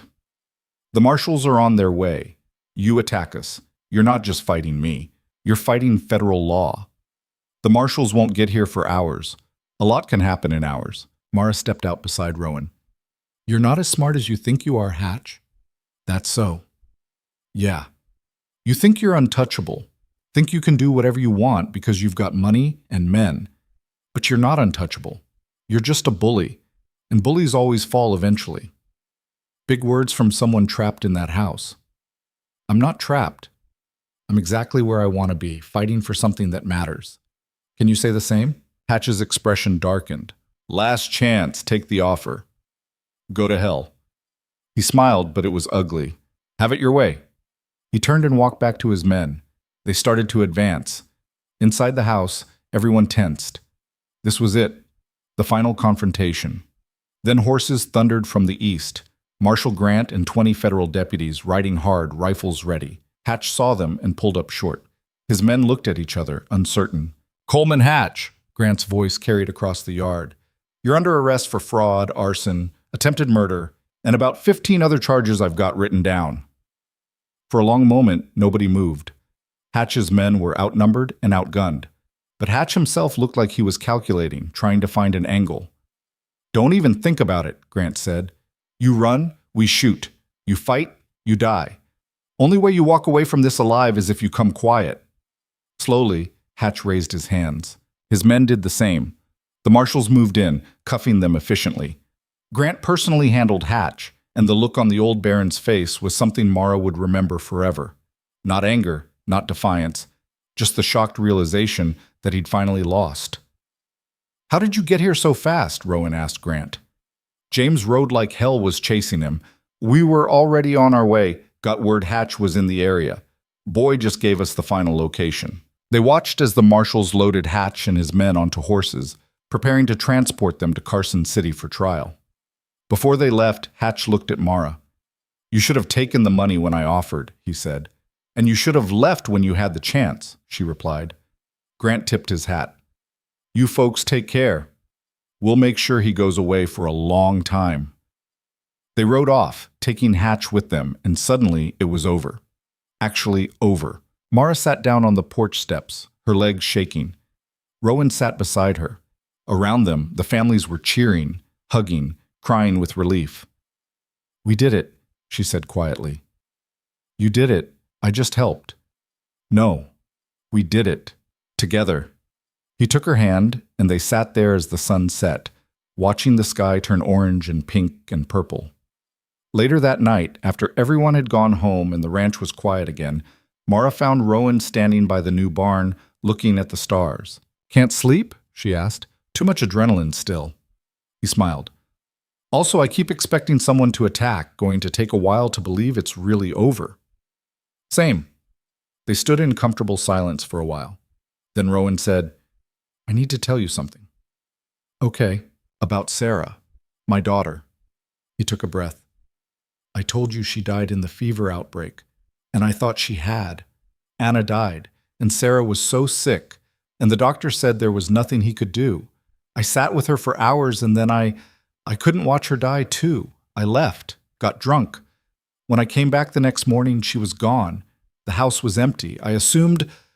His voice broke. What if I was wrong, he said. What if she survived?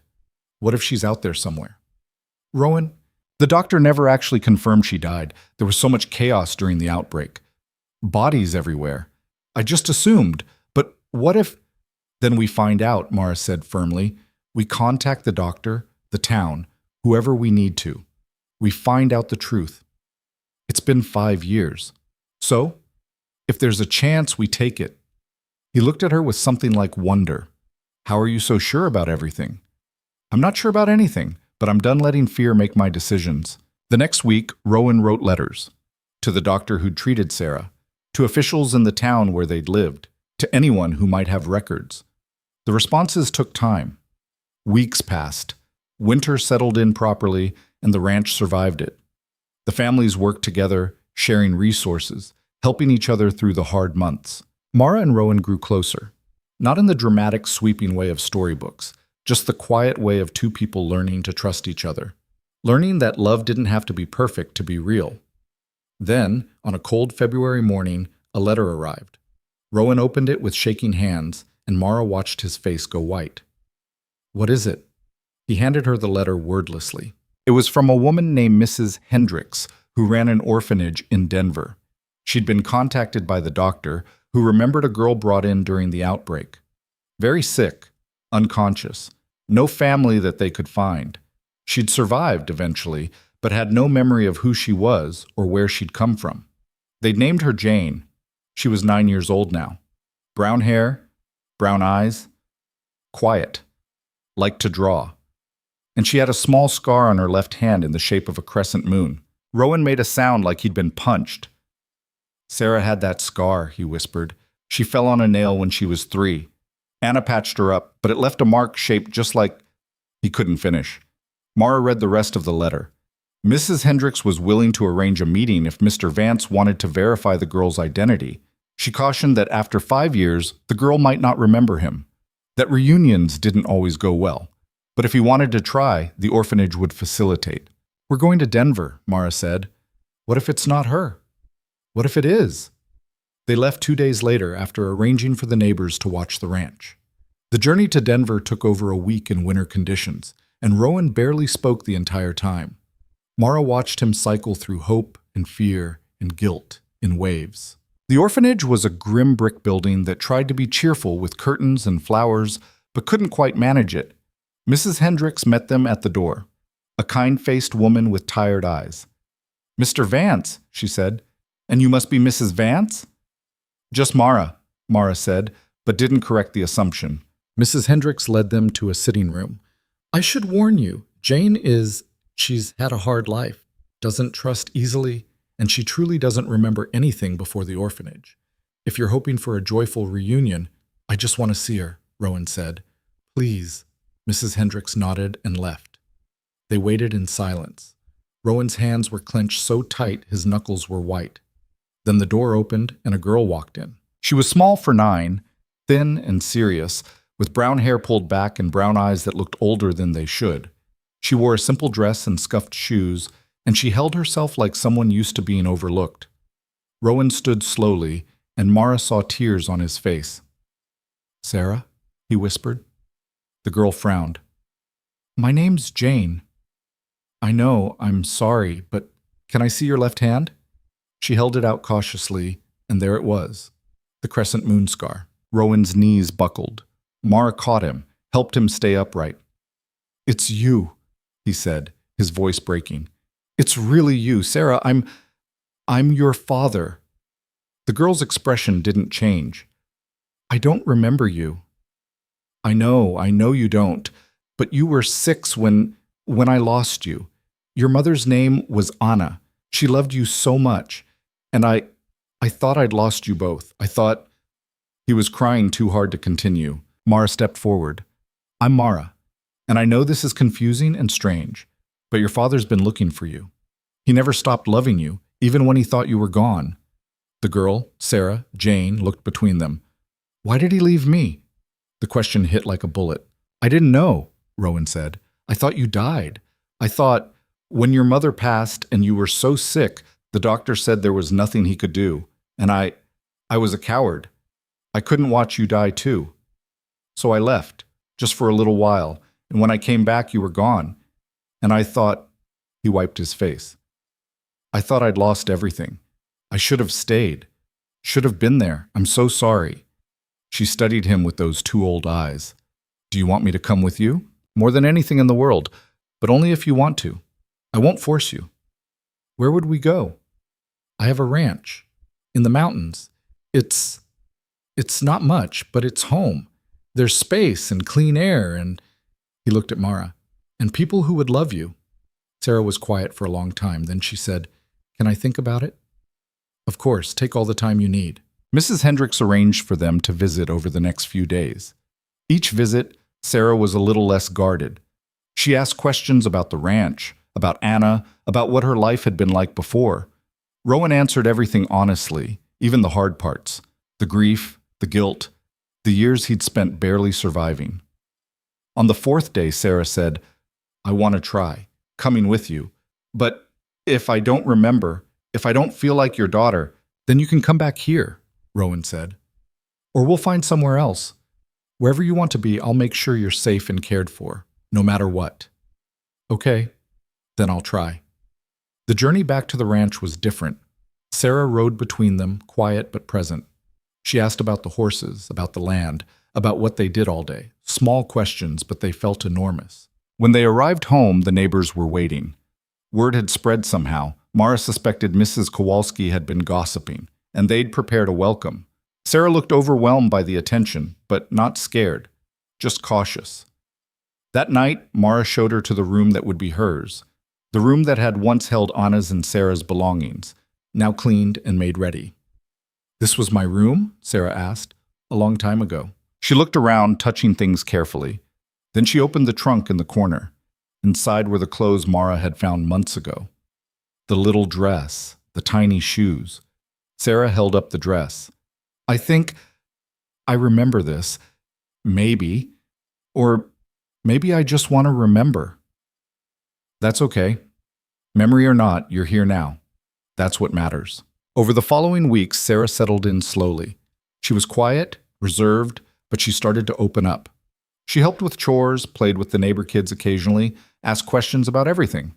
One day, about a month after she'd arrived, Rowan was carving by the fire. Sarah came and sat beside him. "Can you teach me?" she asked. His hands stilled. "To carve?" "Yeah." I'd love to." He gave her a piece of soft wood and a small knife, showed her the basics. They worked in silence for a while. Then Sarah said, "I still don't remember. Not really. Sometimes I think I feel something, like an echo, but it's not clear." "That's all right." "Is it? Don't you want me to remember? Want things to be like they were?" Rowan set down his knife and looked at her. "What I want is for you to be happy. If you remember, that's wonderful. If you don't, that's okay too. We'll make new memories. That's enough." "You really mean that?" I really do. She went back to carving, and after a minute she said, I think I'd like to try calling you Dad. If that's okay.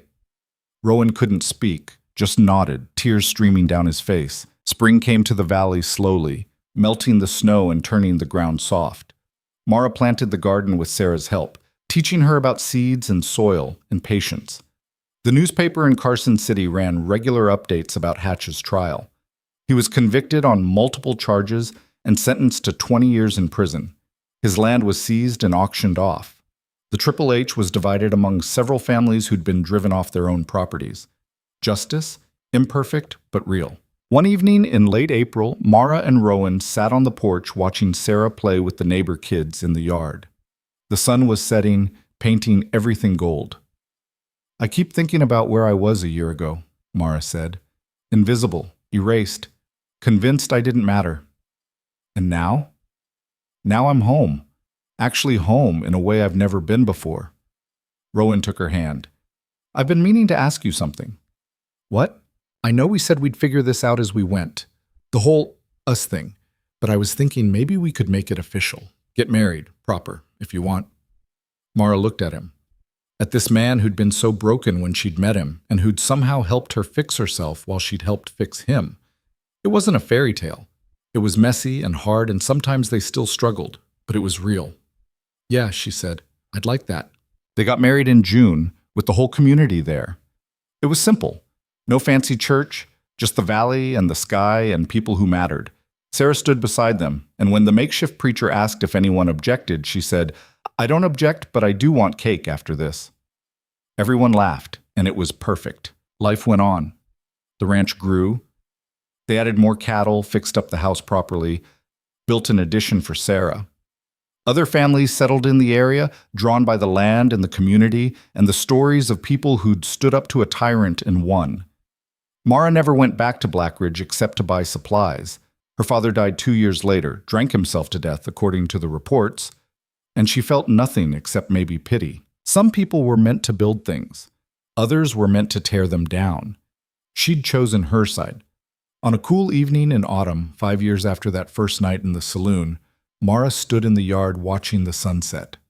The ranch spread around her, fields golden with harvest, cattle fat and healthy, the house warm and full of life.